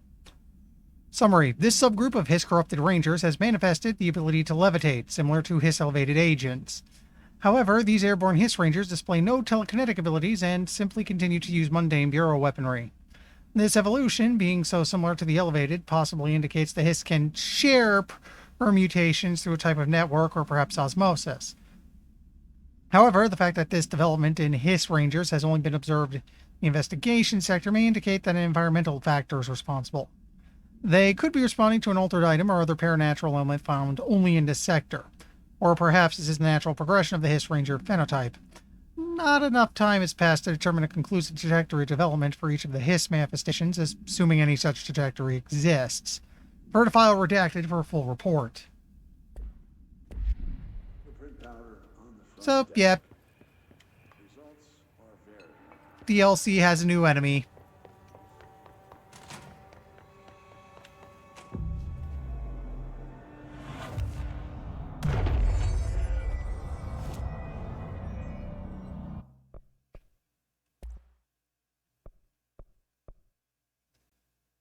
We could make better shatters the shotgun form if we had the money for it. Or source, to be more exact. Yeah, it looks like our big problem on a lot of stuff is source. Which would be less of an issue if I stopped dying all the time, but oh well. I This darkness is draining me.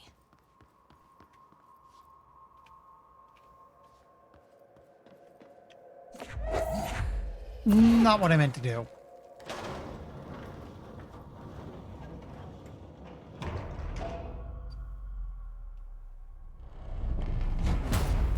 Shit. Okay. What?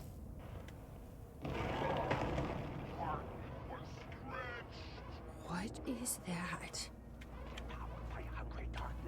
Come on, elevator, time to go. Slender Man, that you? So you don't like the light. I can use that.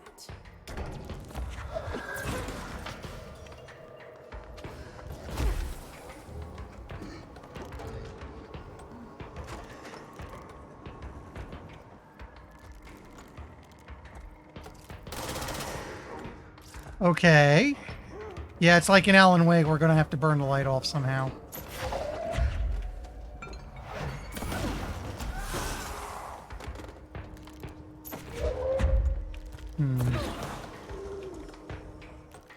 Gotta find another of those light things.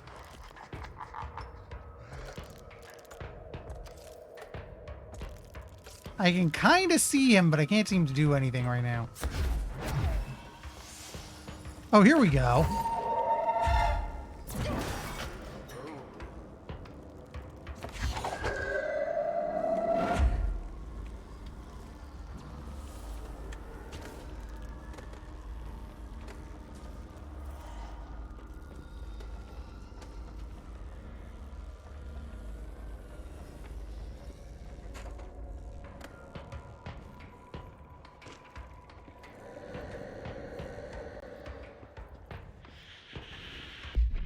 Let's get a couple items. Let's look them up.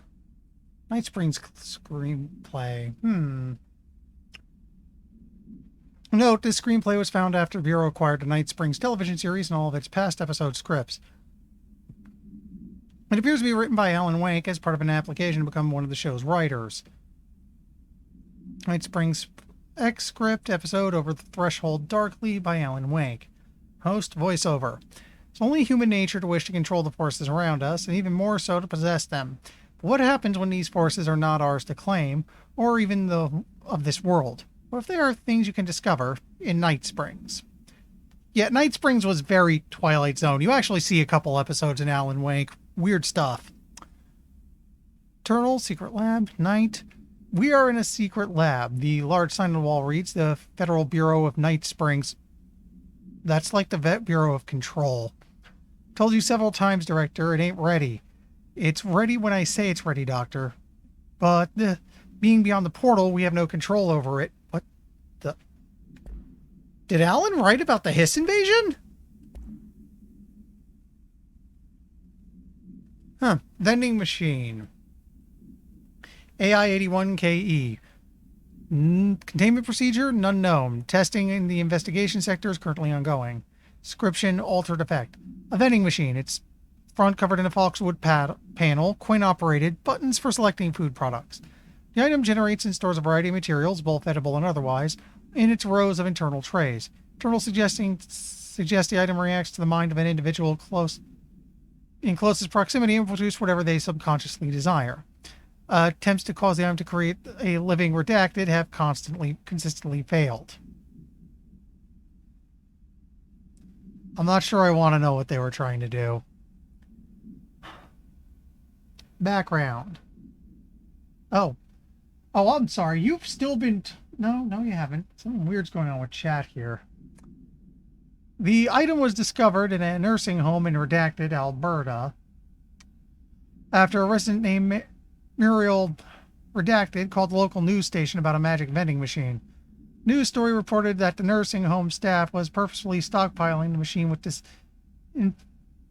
distinctive food and objects as a way to raise residents' spirits. The Bureau response team encouraged the story while confiscating the item.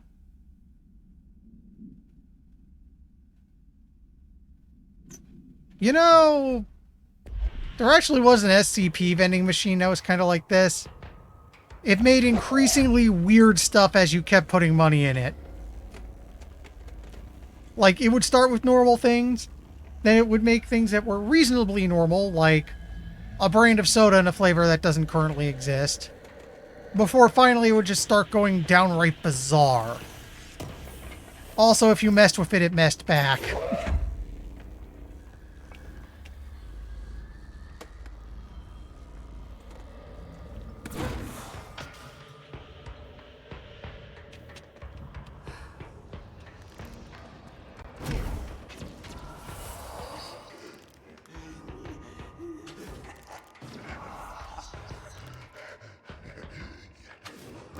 Hi, buddy.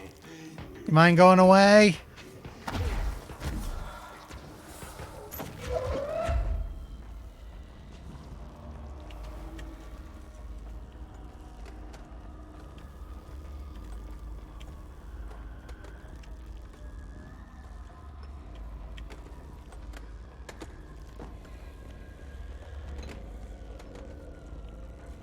A lot of black rock in the stairwell.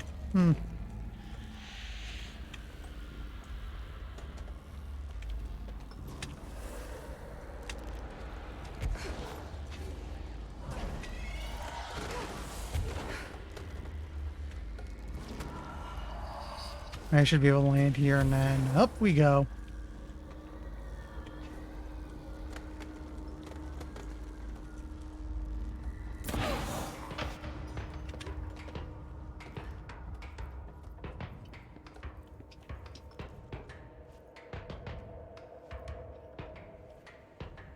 Shum and Shumtu. Is it bad I was half expecting one of these things to be Polybius?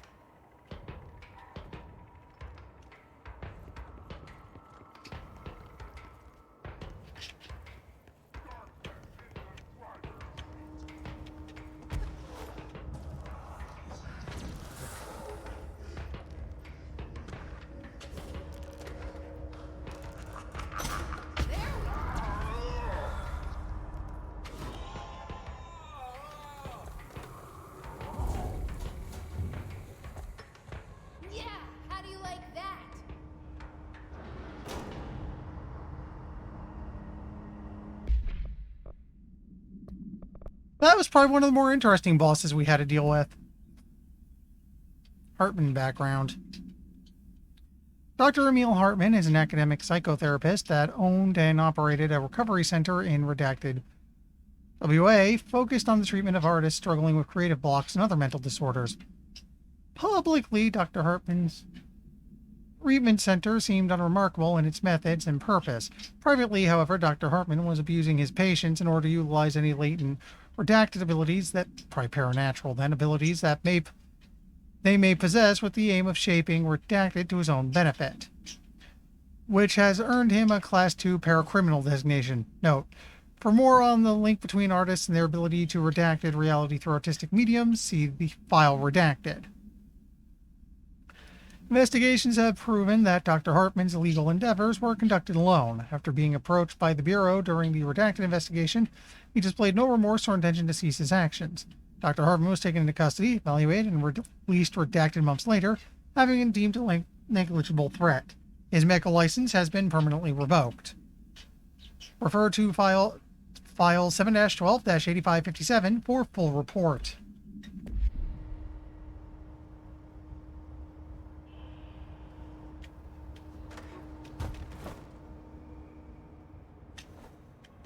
Oops. Stings a little.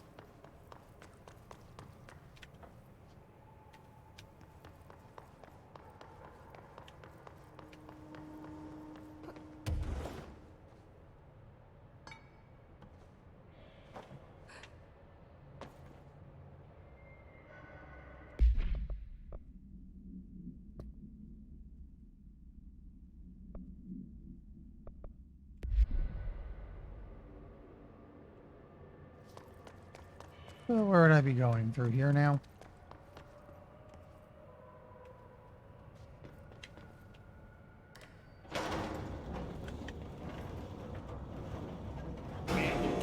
What are you doing in investigations? Jesus, don't scare me like that, Langston. If you're talking right now, I can't hear you. It's a one-way system. Try to find an intercom. Langston, it's me, Jesse. I know. I can see you on the monitors. The cameras in there haven't worked since we sealed that sector off a couple years back. Let me guess. You sealed it because of the monster guy. Wait, did you see Dr. Hartman? Jesus, I really wish you hadn't opened that fire break. Okay, listen, you need to find Hartman and kill him before he gets out into the Bureau. That thing is a person? He was a person. We brought him here to study after he was, altered in an AWE. I forget the medical word for what happened, but now light physically hurts him. Do you have a flashlight? No. A lantern? Headlamp? Oh, yeah, flare gun. Oh, Christmas lights. You could wrap them around your... I don't have any of those, Langston. Shit. Okay, well, I'm sure you'll think of something. I'll keep an eye on you from the panopticon. This is kind of exciting, right? Maybe from where you're standing. Right, okay. Well, break a leg. Oh, why did I say that? Okay, this Hartman thing can't have gotten very far. Let's go flush him out. Langston was right. This is kind of exciting. It's just nice to have someone to talk to, you know? Ever since I got put in charge of the Panopticon, people treat me different, like I'm crazy for wanting to work with altered items. People just don't understand the altered items like I do, you know? I don't want to brag, but it does take a very empathetic mind to connect with the items. Still, I don't know why people are making it so personal. Right. I mean, the teams in research handle paranatural materials every day, and no one thinks they're weird. Well, maybe that's not true. Darling is famous for being a bit out there, but when he's weird, it's charming. Altered items really aren't that frightening once you get to know them. If you figure out what they like or don't like, you know, what sets them off, then there's nothing to worry about. I guess at the end of the day, we're still just wild animals scared of our own shadows. We're supposed to be on the same team, but sometimes it feels like it's every department for themselves, like it's a race and we're all trying to be number one.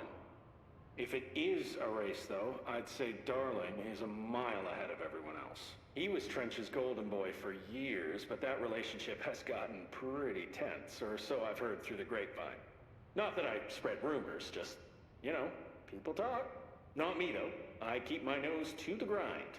Too much work to do to focus on those kinds of things. I need to stay focused so I can get my work done and get home to feed Alfred. He's just gonna talk forever, can't always isn't make he? it home for mealtime, so I have my neighbor check in on Alfred at 7 o'clock if I'm not back yet.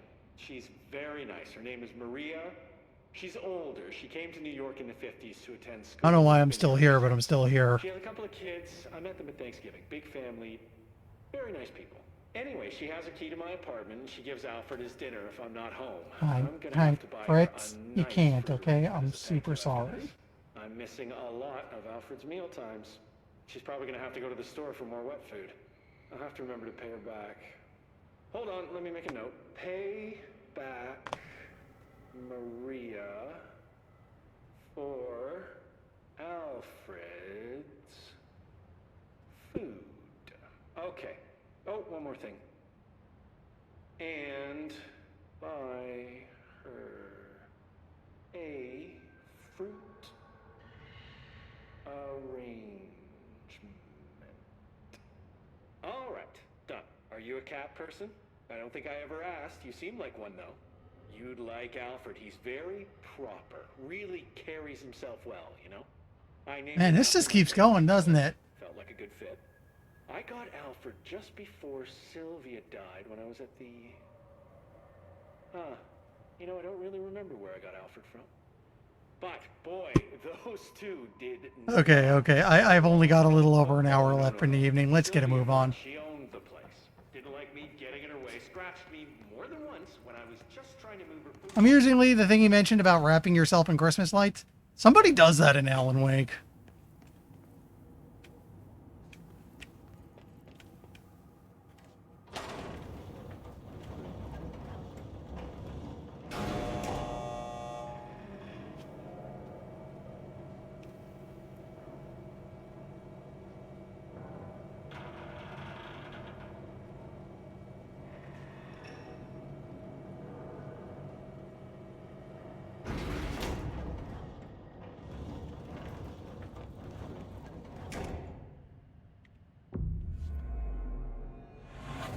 Fritz, we've been over this. I'm sorry you can't be a co-streamer, okay?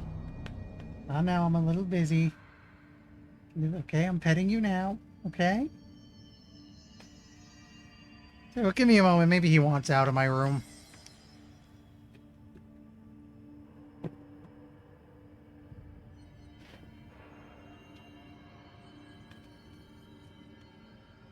Or not, he has hopped onto my bed.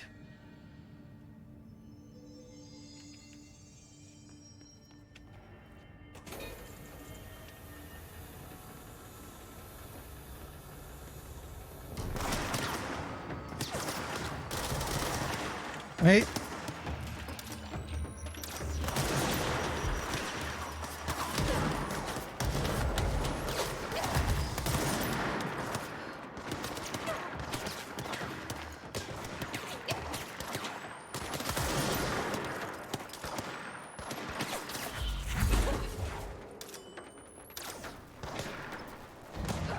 Darn it.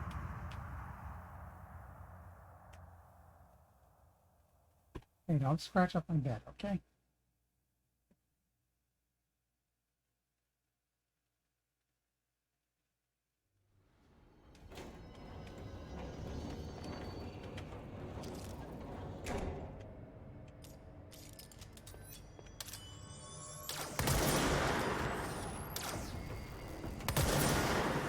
I'm gonna do something funny here.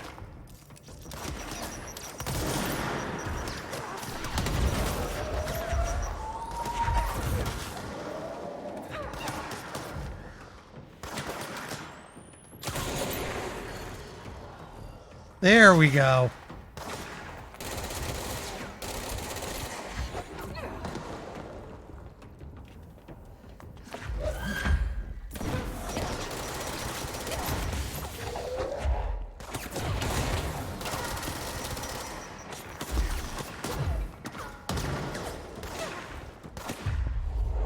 Here, let's just turn this guy.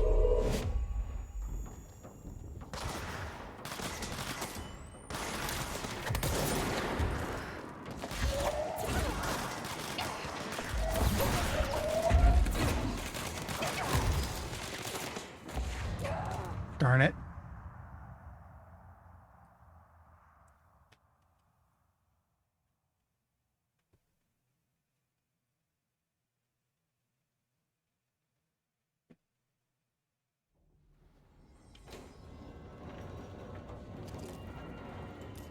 Swap it, because we use this to deal with the flyers first.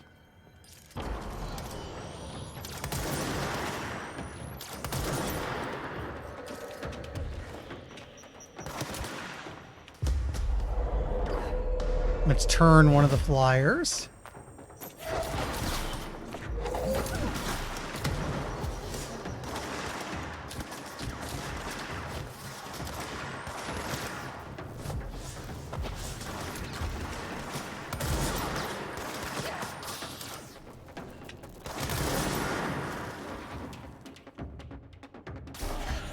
I'll just snatch you out of the air. Because I can grab people when their health is low enough.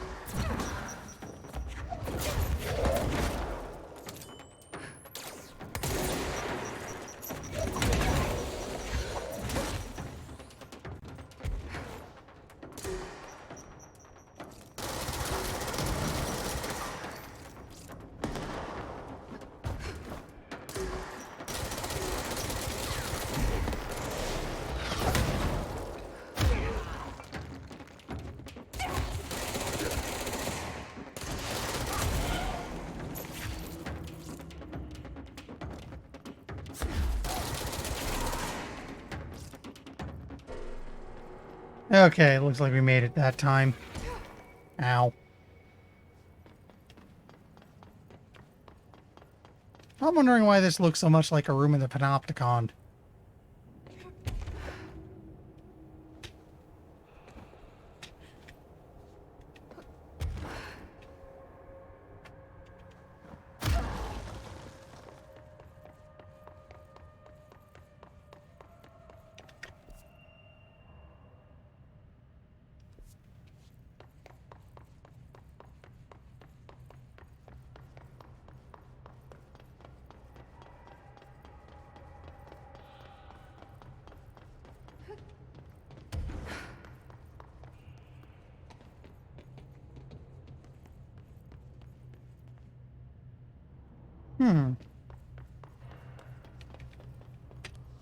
Okay, what exactly am I missing here?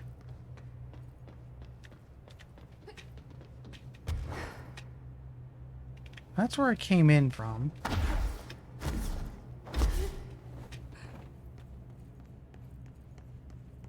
Oh, wait, there's probably something behind here. Just gotta get the crap out of the way.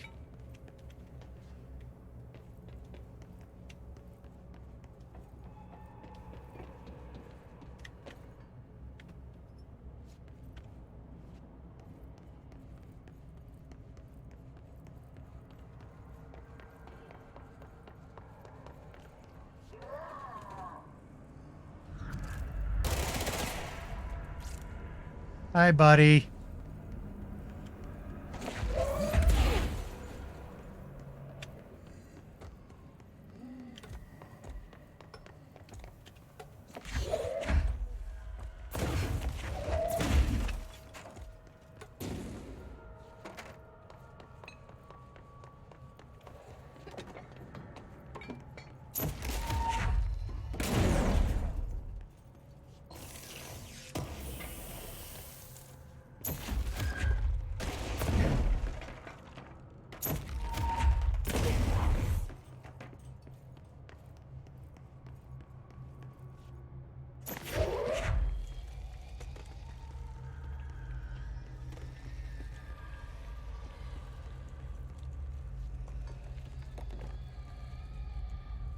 Okay, I have a light. There anything I gotta shine it on?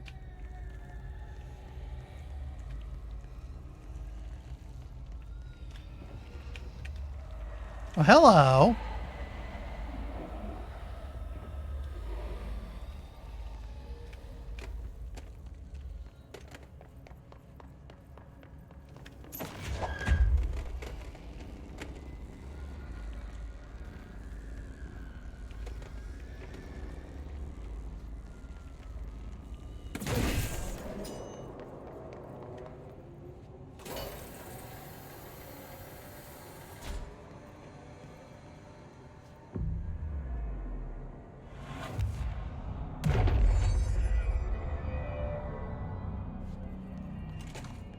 And I saw that. Director Faden here. Dispatch a ranger to this location.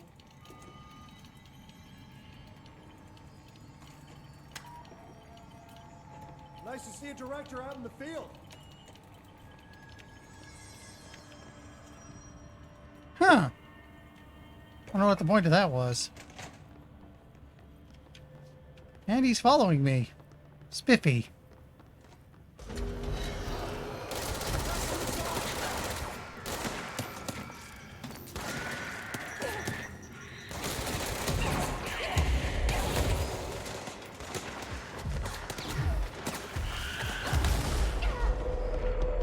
Let's turn one guy.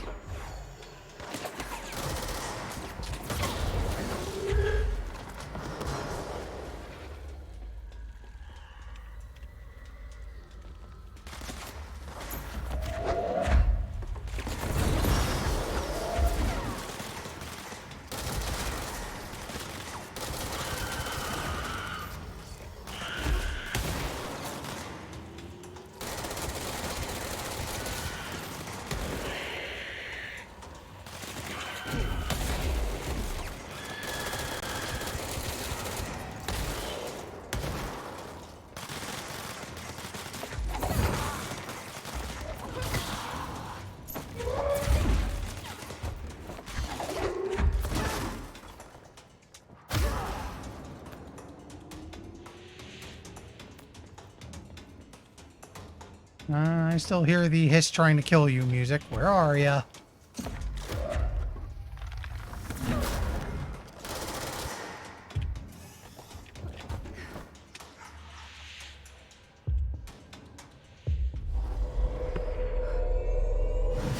We'll just convert that one. He's the only one left. He'll just time out eventually.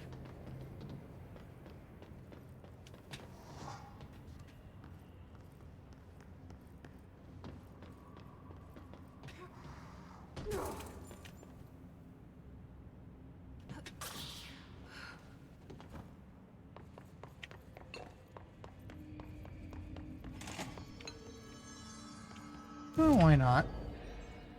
Yeah, this is saying I can make a weapon for him. Ooh, there's one I didn't have before. Surge fires adhesive munitions that detonate when manually triggered or if their timer expires.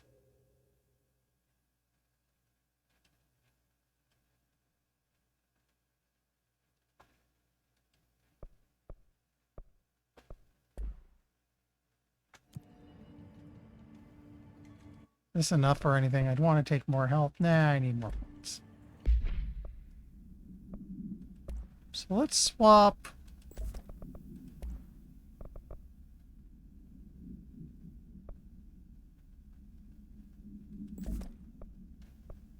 Activating revenue and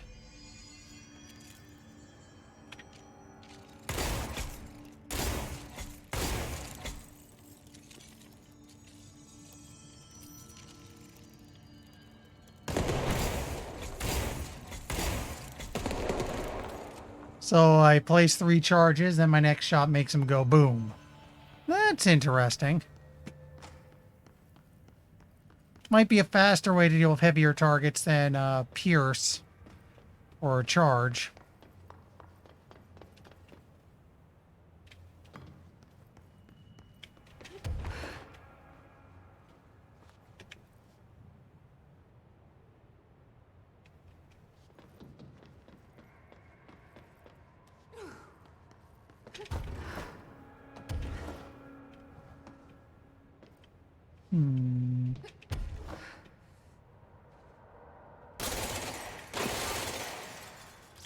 No.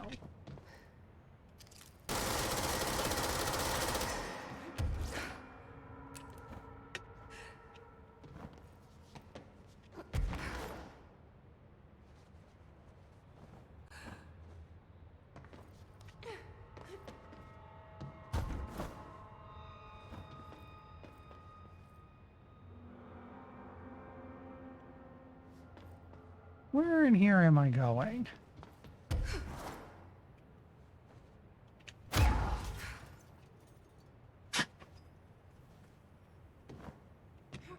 Excuse me a moment.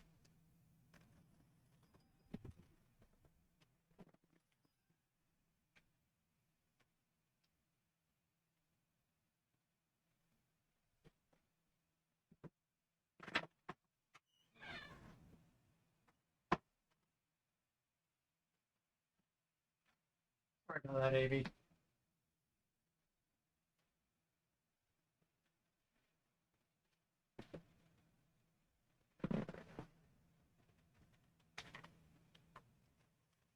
There we go, got the cat out of the room. He was starting to bug the bird. Which is weird, he usually ignores him.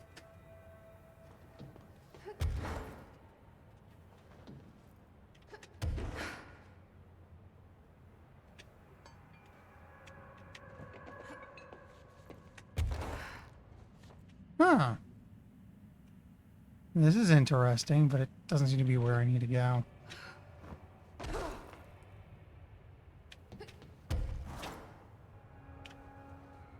Not over there.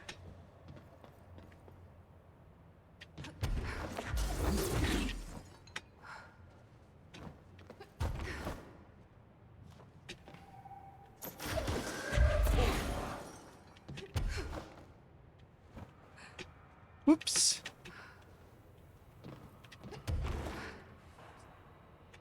I don't know why Levitate constantly throws me off like this. It just does.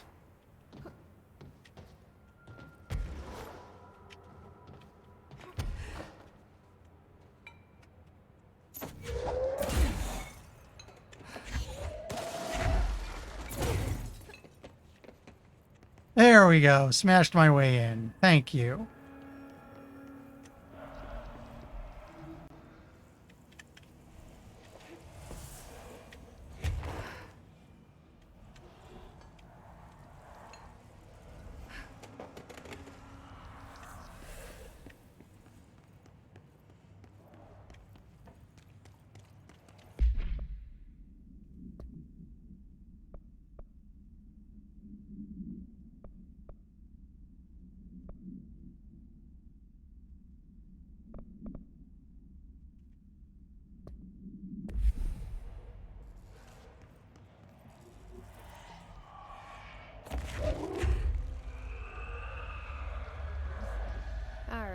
casualty. Was this what you had in mind?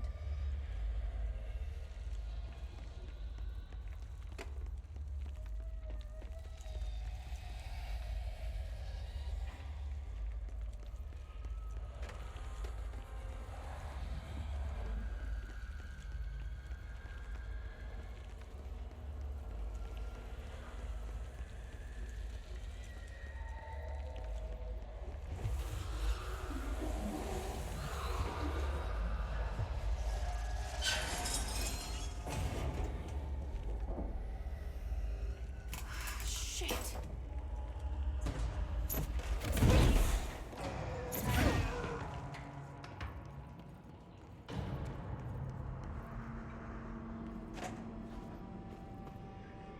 That's a lot of mold. I hate the mold.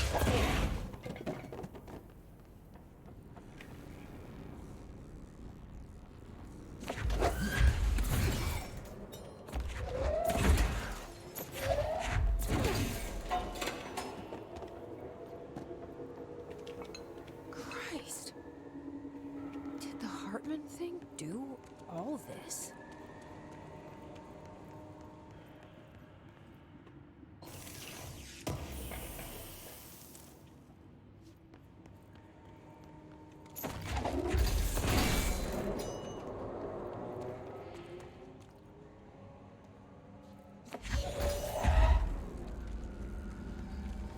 Yeah, so it looks like, what is there, 2 orange ones?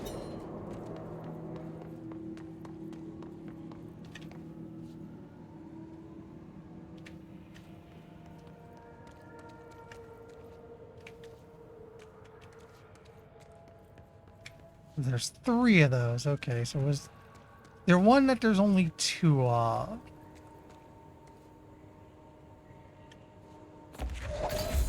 Looks like yellow.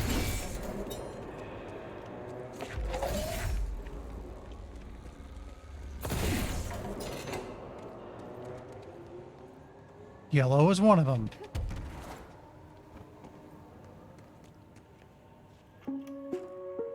Reminder, the law of 3 also applies to all faucets within the oldest house. Be mindful and don't cause any aquatic misconduct. Thank you for your attention. Okay.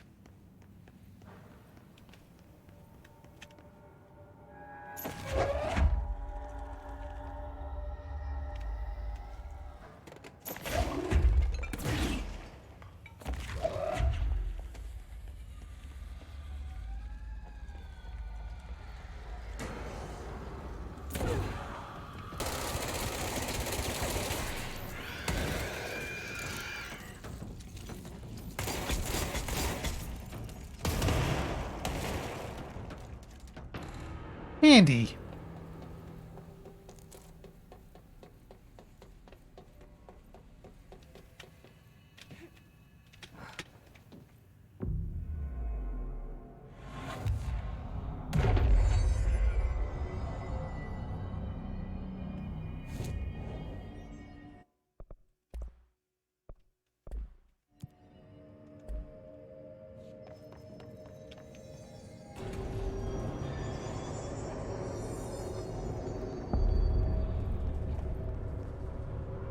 Lots of dark corners to hide in. Okay, let's get the lights on and clear him out.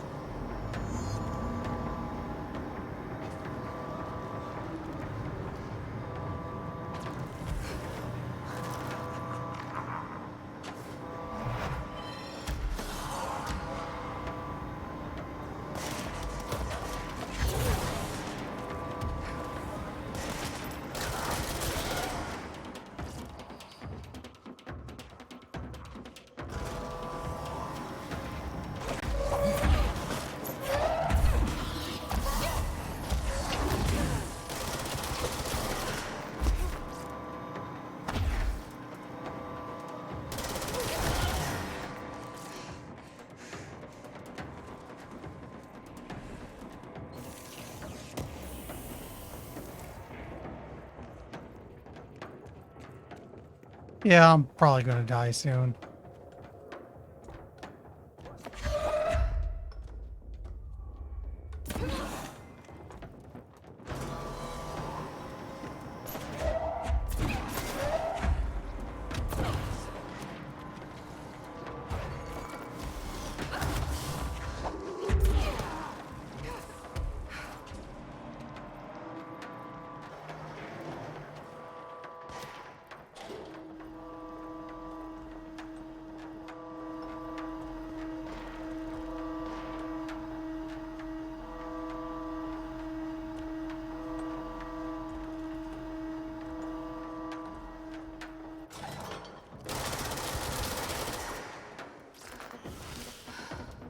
That helps a little.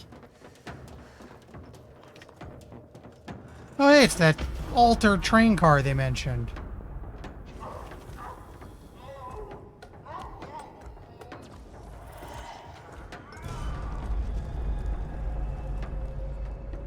Where's it running off to now?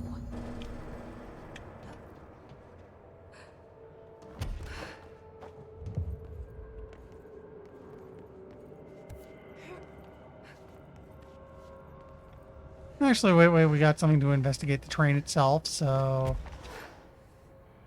let's give that a quick look before we go running off. All aboard?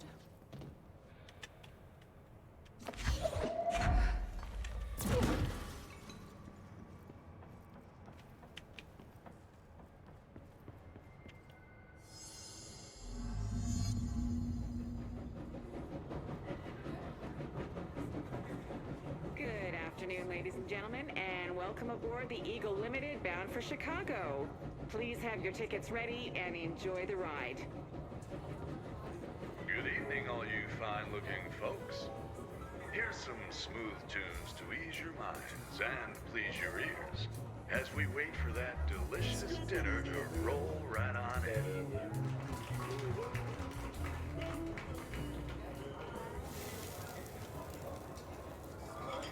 in. Next stops, Alton, Carlinville, and Springfield. That's Alton, Carlinville, and Springfield. Tickets, please, everyone. Stay in your seats. In your seats. Nothing to observe. Sit down. Everyone, hold on.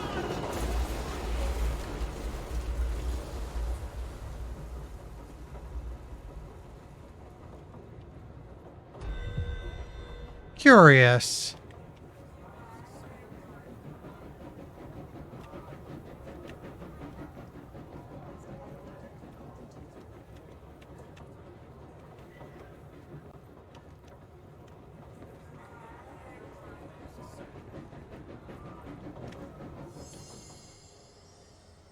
Well, that was chaotic. Felt like it was trying to tell me something. I wonder if I can make sense of it.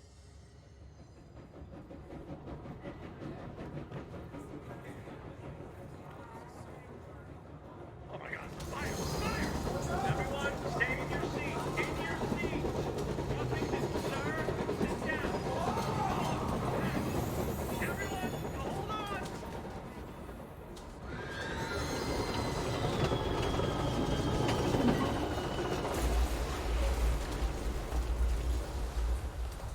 So, it sounds like this got involved in a crash.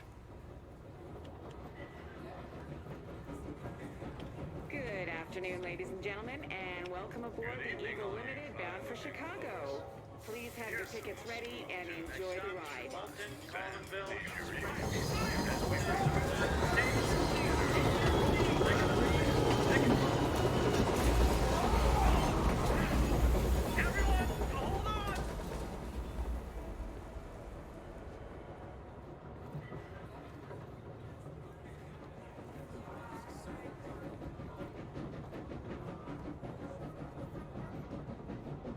Interesting, I can hear the train running.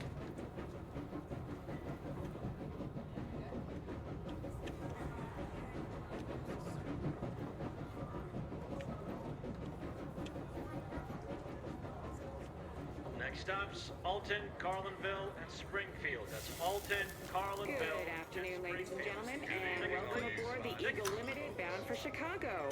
Please have your tickets ready and enjoy the ride.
afternoon, ladies and gentlemen, and I mean, I get what for happened. Chicago.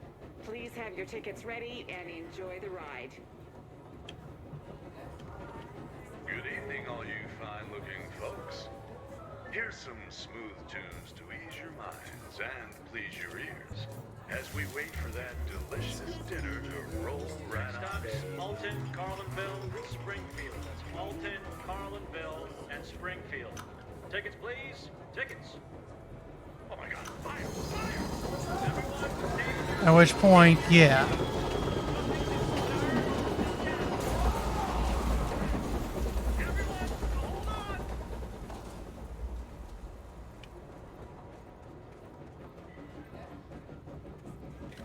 Interestingly, this train is very much bigger on the inside. Anyway, I can't hang around here forever, so we're just gonna leave this.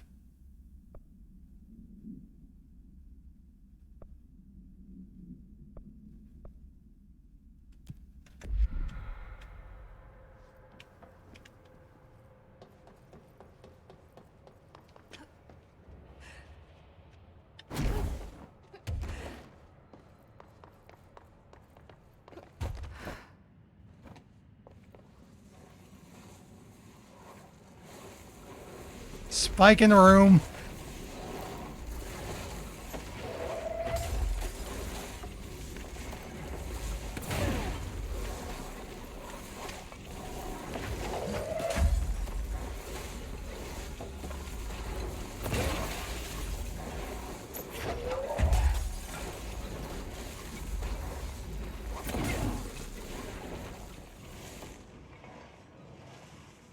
I realize astral spikes aren't that big a deal. I just really don't like them.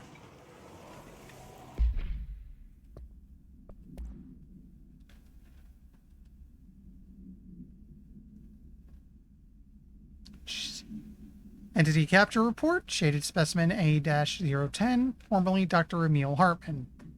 The Slenderman guy we're dealing with. An alert from the redacted Washington monitoring station indicated minor redacted activity occurring in the area. Agent Estevez was dispatched to investigate inside the redacted lodge. She discovered the facility's former owner, Dr. Emil Hartman. He had been converted into a shaded individual, per definitions found in File 6-34-1923, and displayed violent behavior characteristic of its type. Agent Estevez alerted the on-site research team to the specimen's presence, and with some difficulty, it was successfully contained in a black rock cell. The cell and its inhabitants were transported safely back to HQ, where the specimen remains detained in the redacted sector as part of the redacted AWE investigation. Once the investigation is closed, research teams have petitioned to relocate the specimen to their sector for study. Refer to File 5-11-0203 for full report.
Wish the game were a little better about that. Breaking through windows is annoyingly finicky.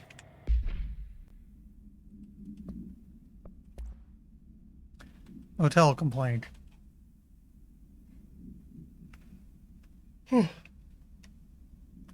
Hey Stu, did you hear about Fisher? Got himself in trouble in the motel. Why the hell does anyone volunteer to stake out that place? Gives me the creeps, but hey, at least he came back, if you can call it that. I saw some of the footage they pulled out of there with him. To calm down and evidence processing showed me crazy stuff. Fisher had the cameras pointed at himself half the time. I'm guessing he went nuts on day one. He did catch something, though. Got one of those fiber optic cameras under the door of the room he was hiding in and recorded something out in the hall. Looked like a shadow, maybe human. Tom tried to get the quality up, but it's still blurry as fuck. Just reaffirms my position. Stay the fuck out of the motel. Anyway, up for some shum later. Lisa got up to an hour and 38 minutes yesterday. New record to beat. See ya, Dave. Again, the motel is safe enough so long as you don't poke it too hard. Apparently it does not like you looking at it like that.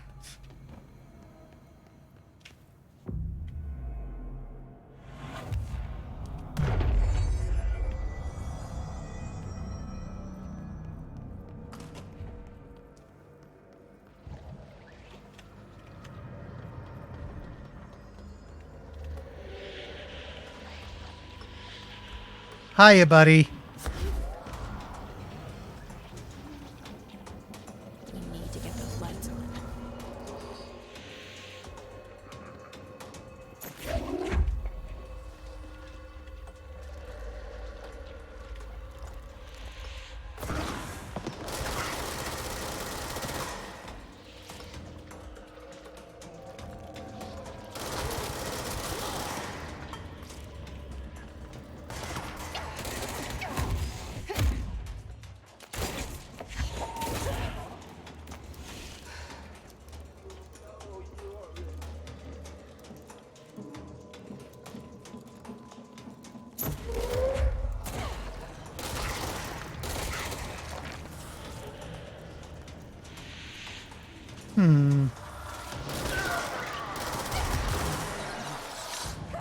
Whoops. I didn't expect him to just do that.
Don't mind me, sir.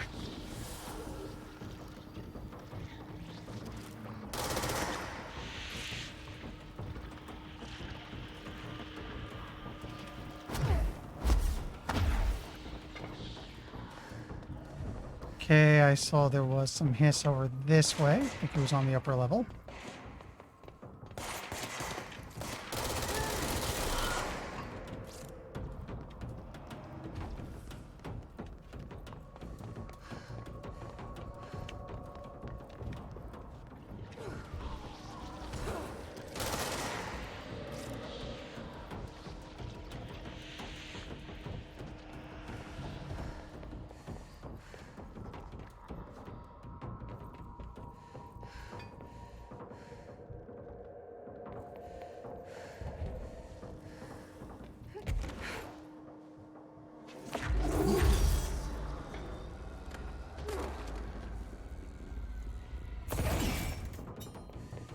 We need another power core. Okay.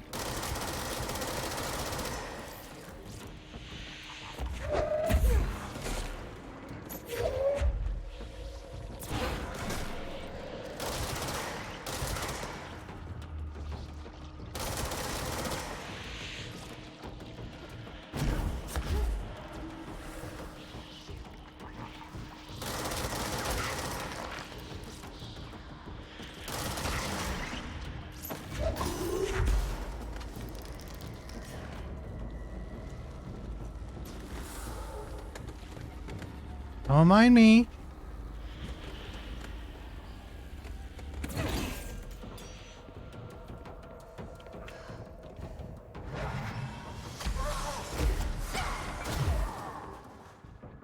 Well, that's a problem.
Okay.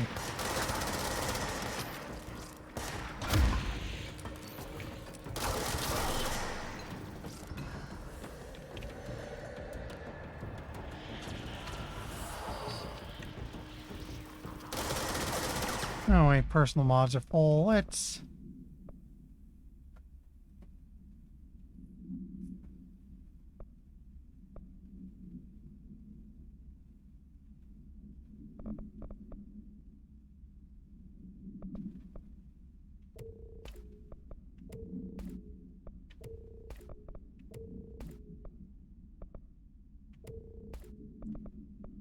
Let's get rid of everything up through tier 3.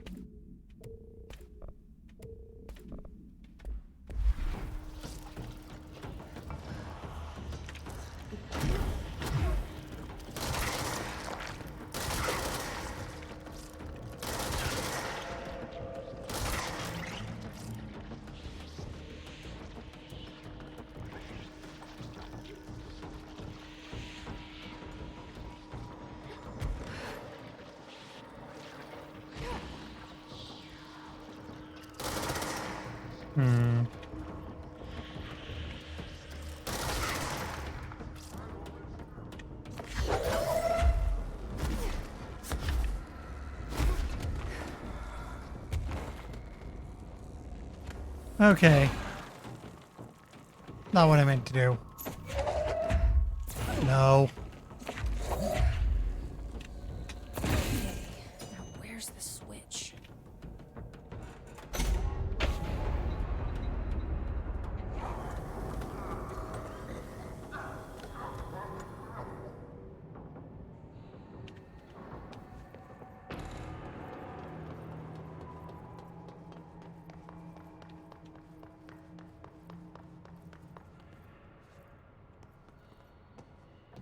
Okay, where's that hole he jumped down?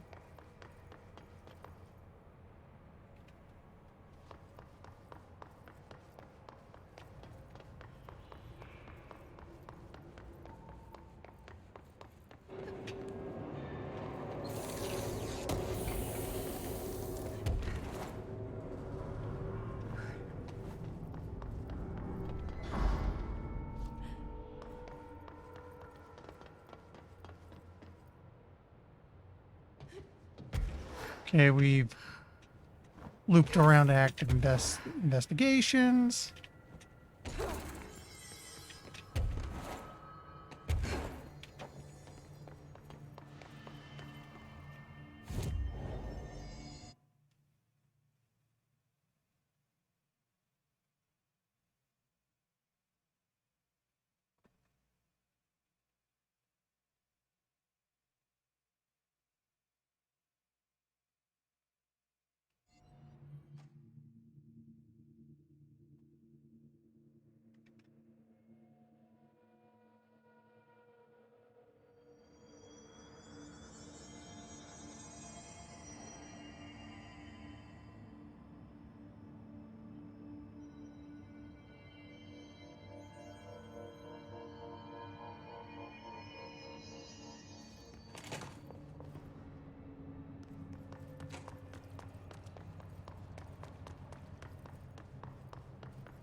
Am I going the right way? Yeah, now I want to head this way.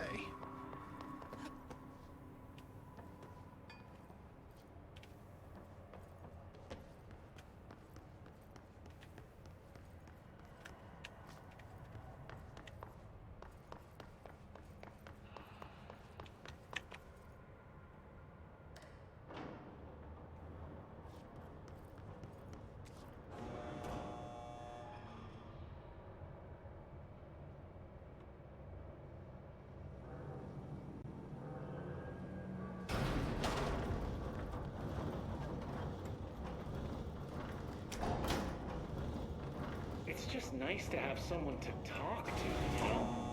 Ever since I got put in charge of the Panopticon, people treat me different, like I'm crazy for wanting to work with altered items. People just don't understand Well, we heard all the this. altered items like I do. I was expecting him to keep going when we got I back, don't want but... to brag, but it does take a very empathetic mind to connect with the items.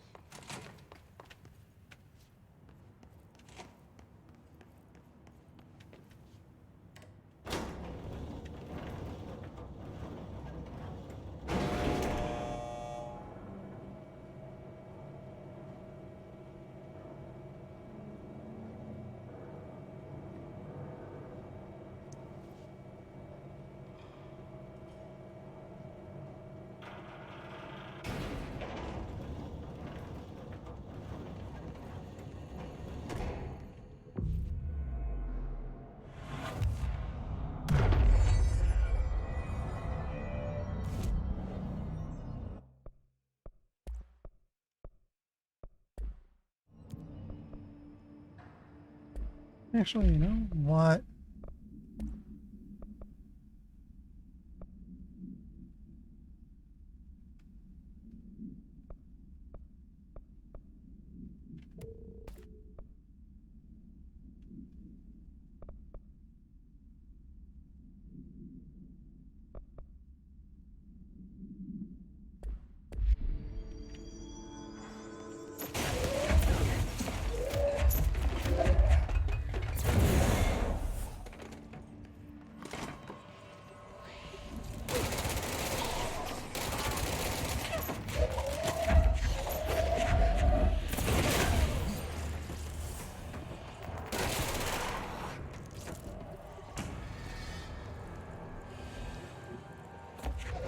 Help me out, buddy.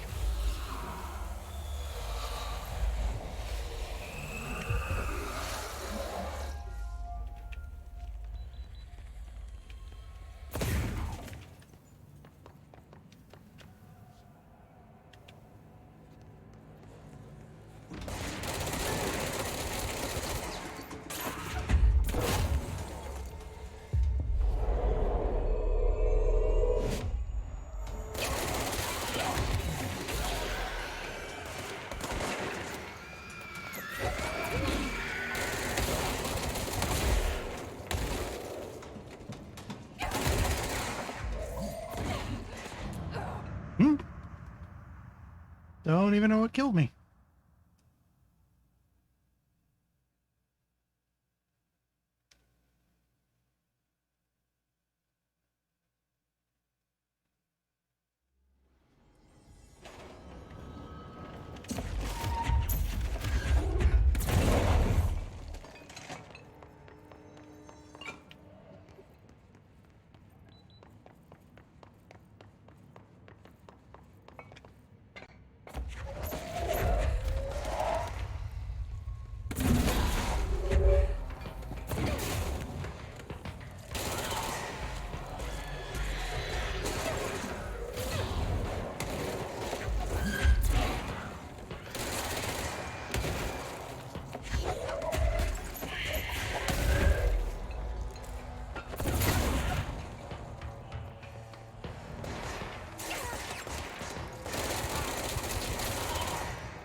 Somewhere is an altered arcade machine.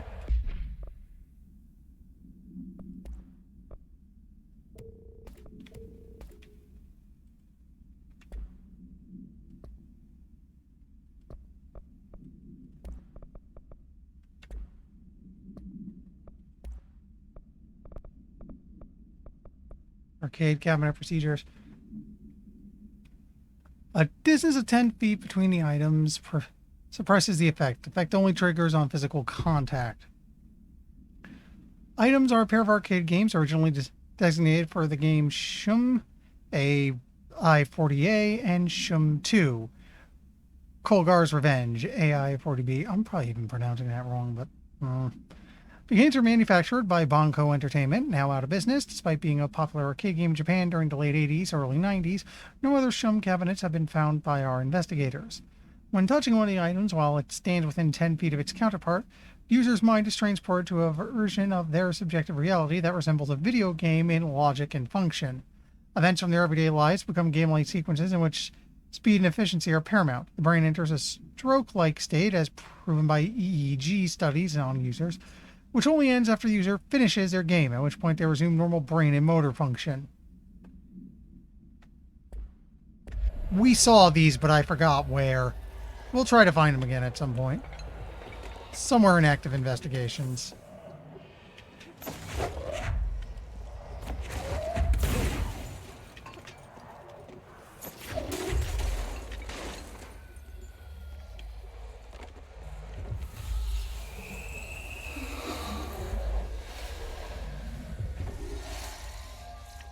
Okay, now we just need the core.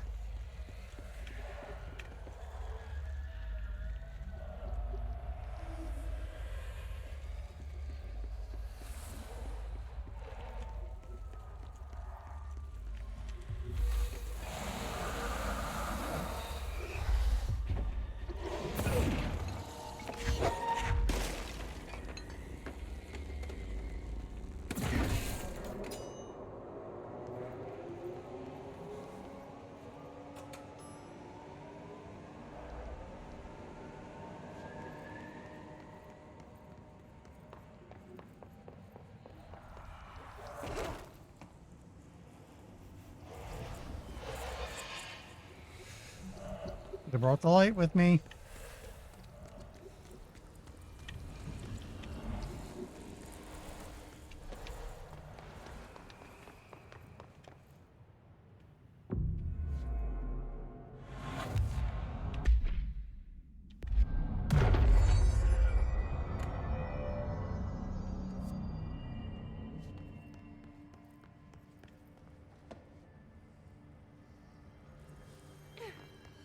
You know what? It's near the end of stream time. I don't want to stop just yet, but let's do some fast travel. Go to active investigations and see if we can find those arcade machines again. That'd be a good way to finish this.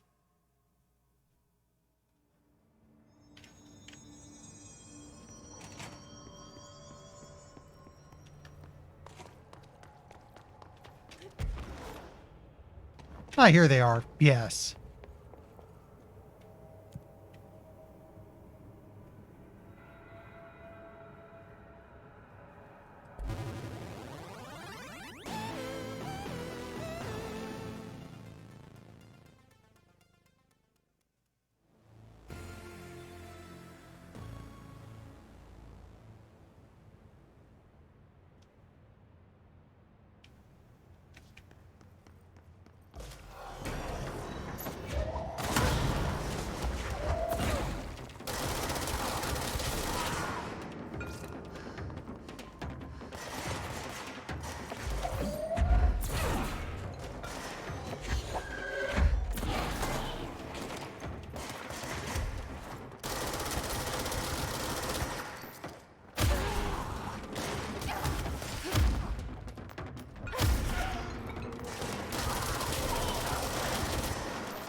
Oops.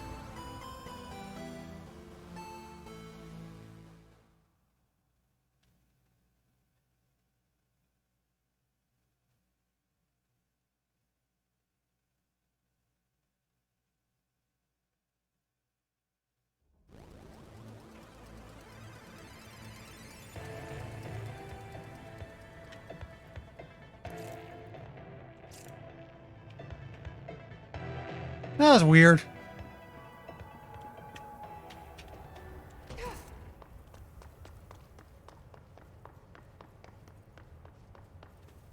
Let's try and go a little further. That didn't take as long as I expected. Where's the control point?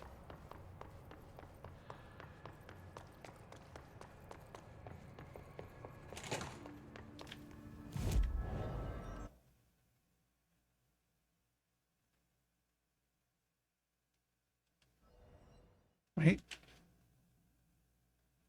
Yeah, it's game within a game. The weird thing is the foundation seems to be something similar. It's you fighting off waves of hist while doing stuff. I might go back and try it again, but I'm not particularly interested in trying to solve that one. Wrong button. And we're not quite where we need to be yet.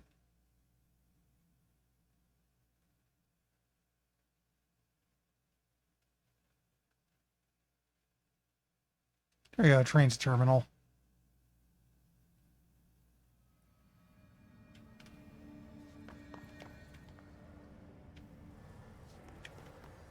We could probably get to the next checkpoint at least and then call it.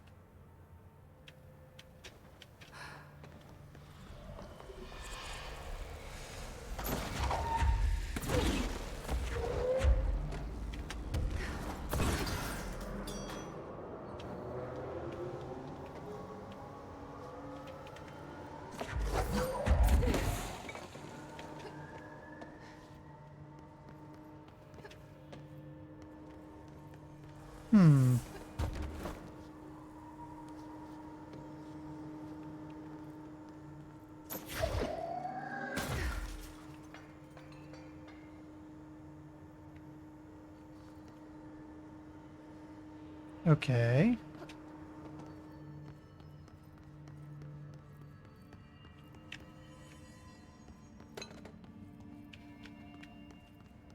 Wait, I think I see it now. Grab this, throw it here so we can move it.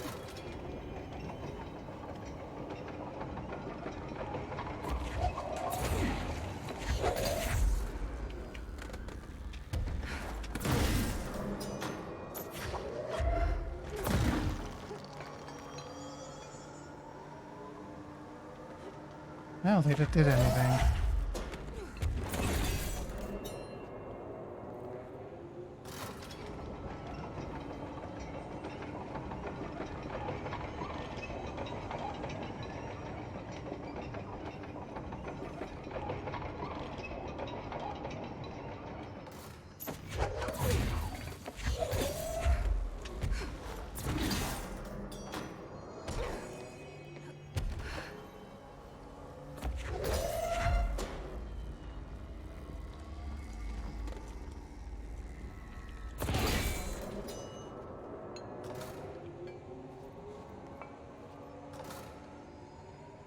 Hmm.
Oh, I see now.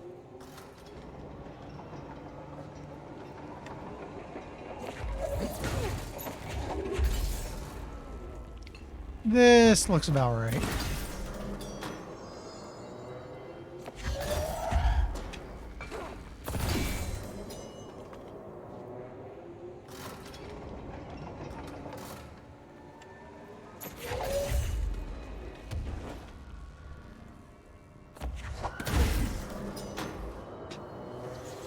There we go.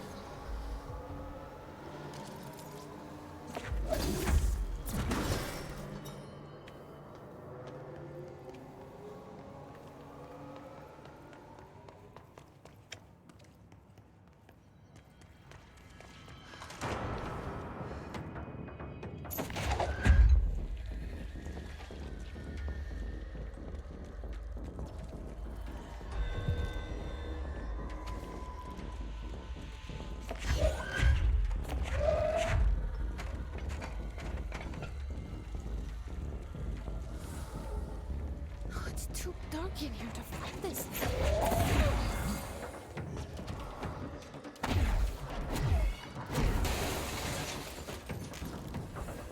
Ooh. He's turning the lights off.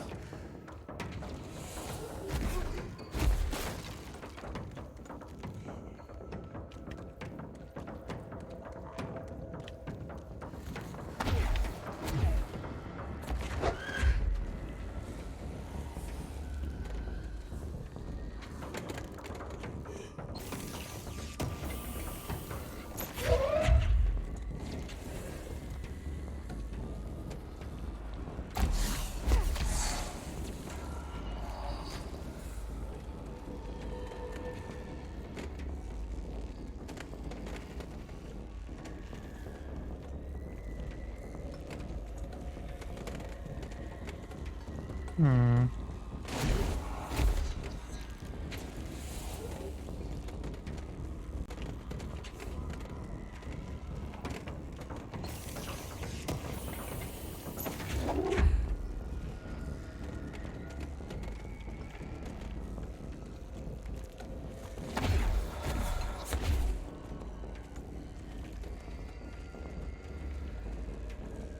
So where do I put this thing?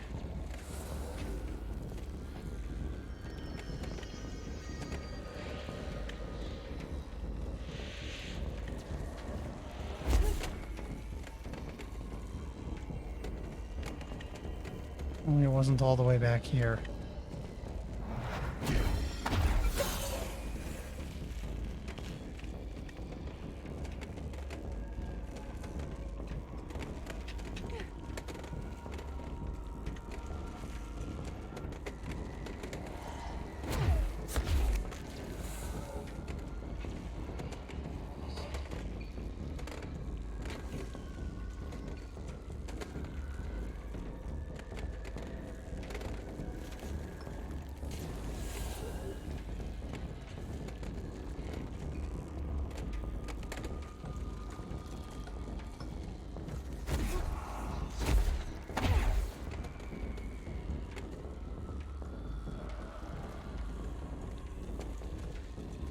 This is where I found it.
Hmm.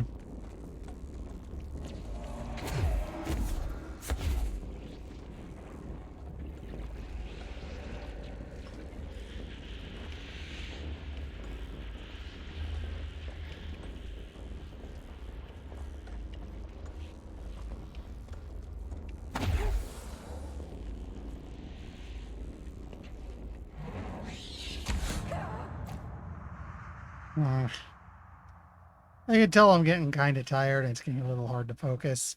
And it's like 10:56. I'm going to call it here, but first, I had to find you guys someone to throw at. See who's doing something interesting I can set a raid for. I will be back at this game tomorrow. Usually I do a free stream on Friday to just play whatever, but I want to push further in on this since I missed Tuesday. Meanwhile,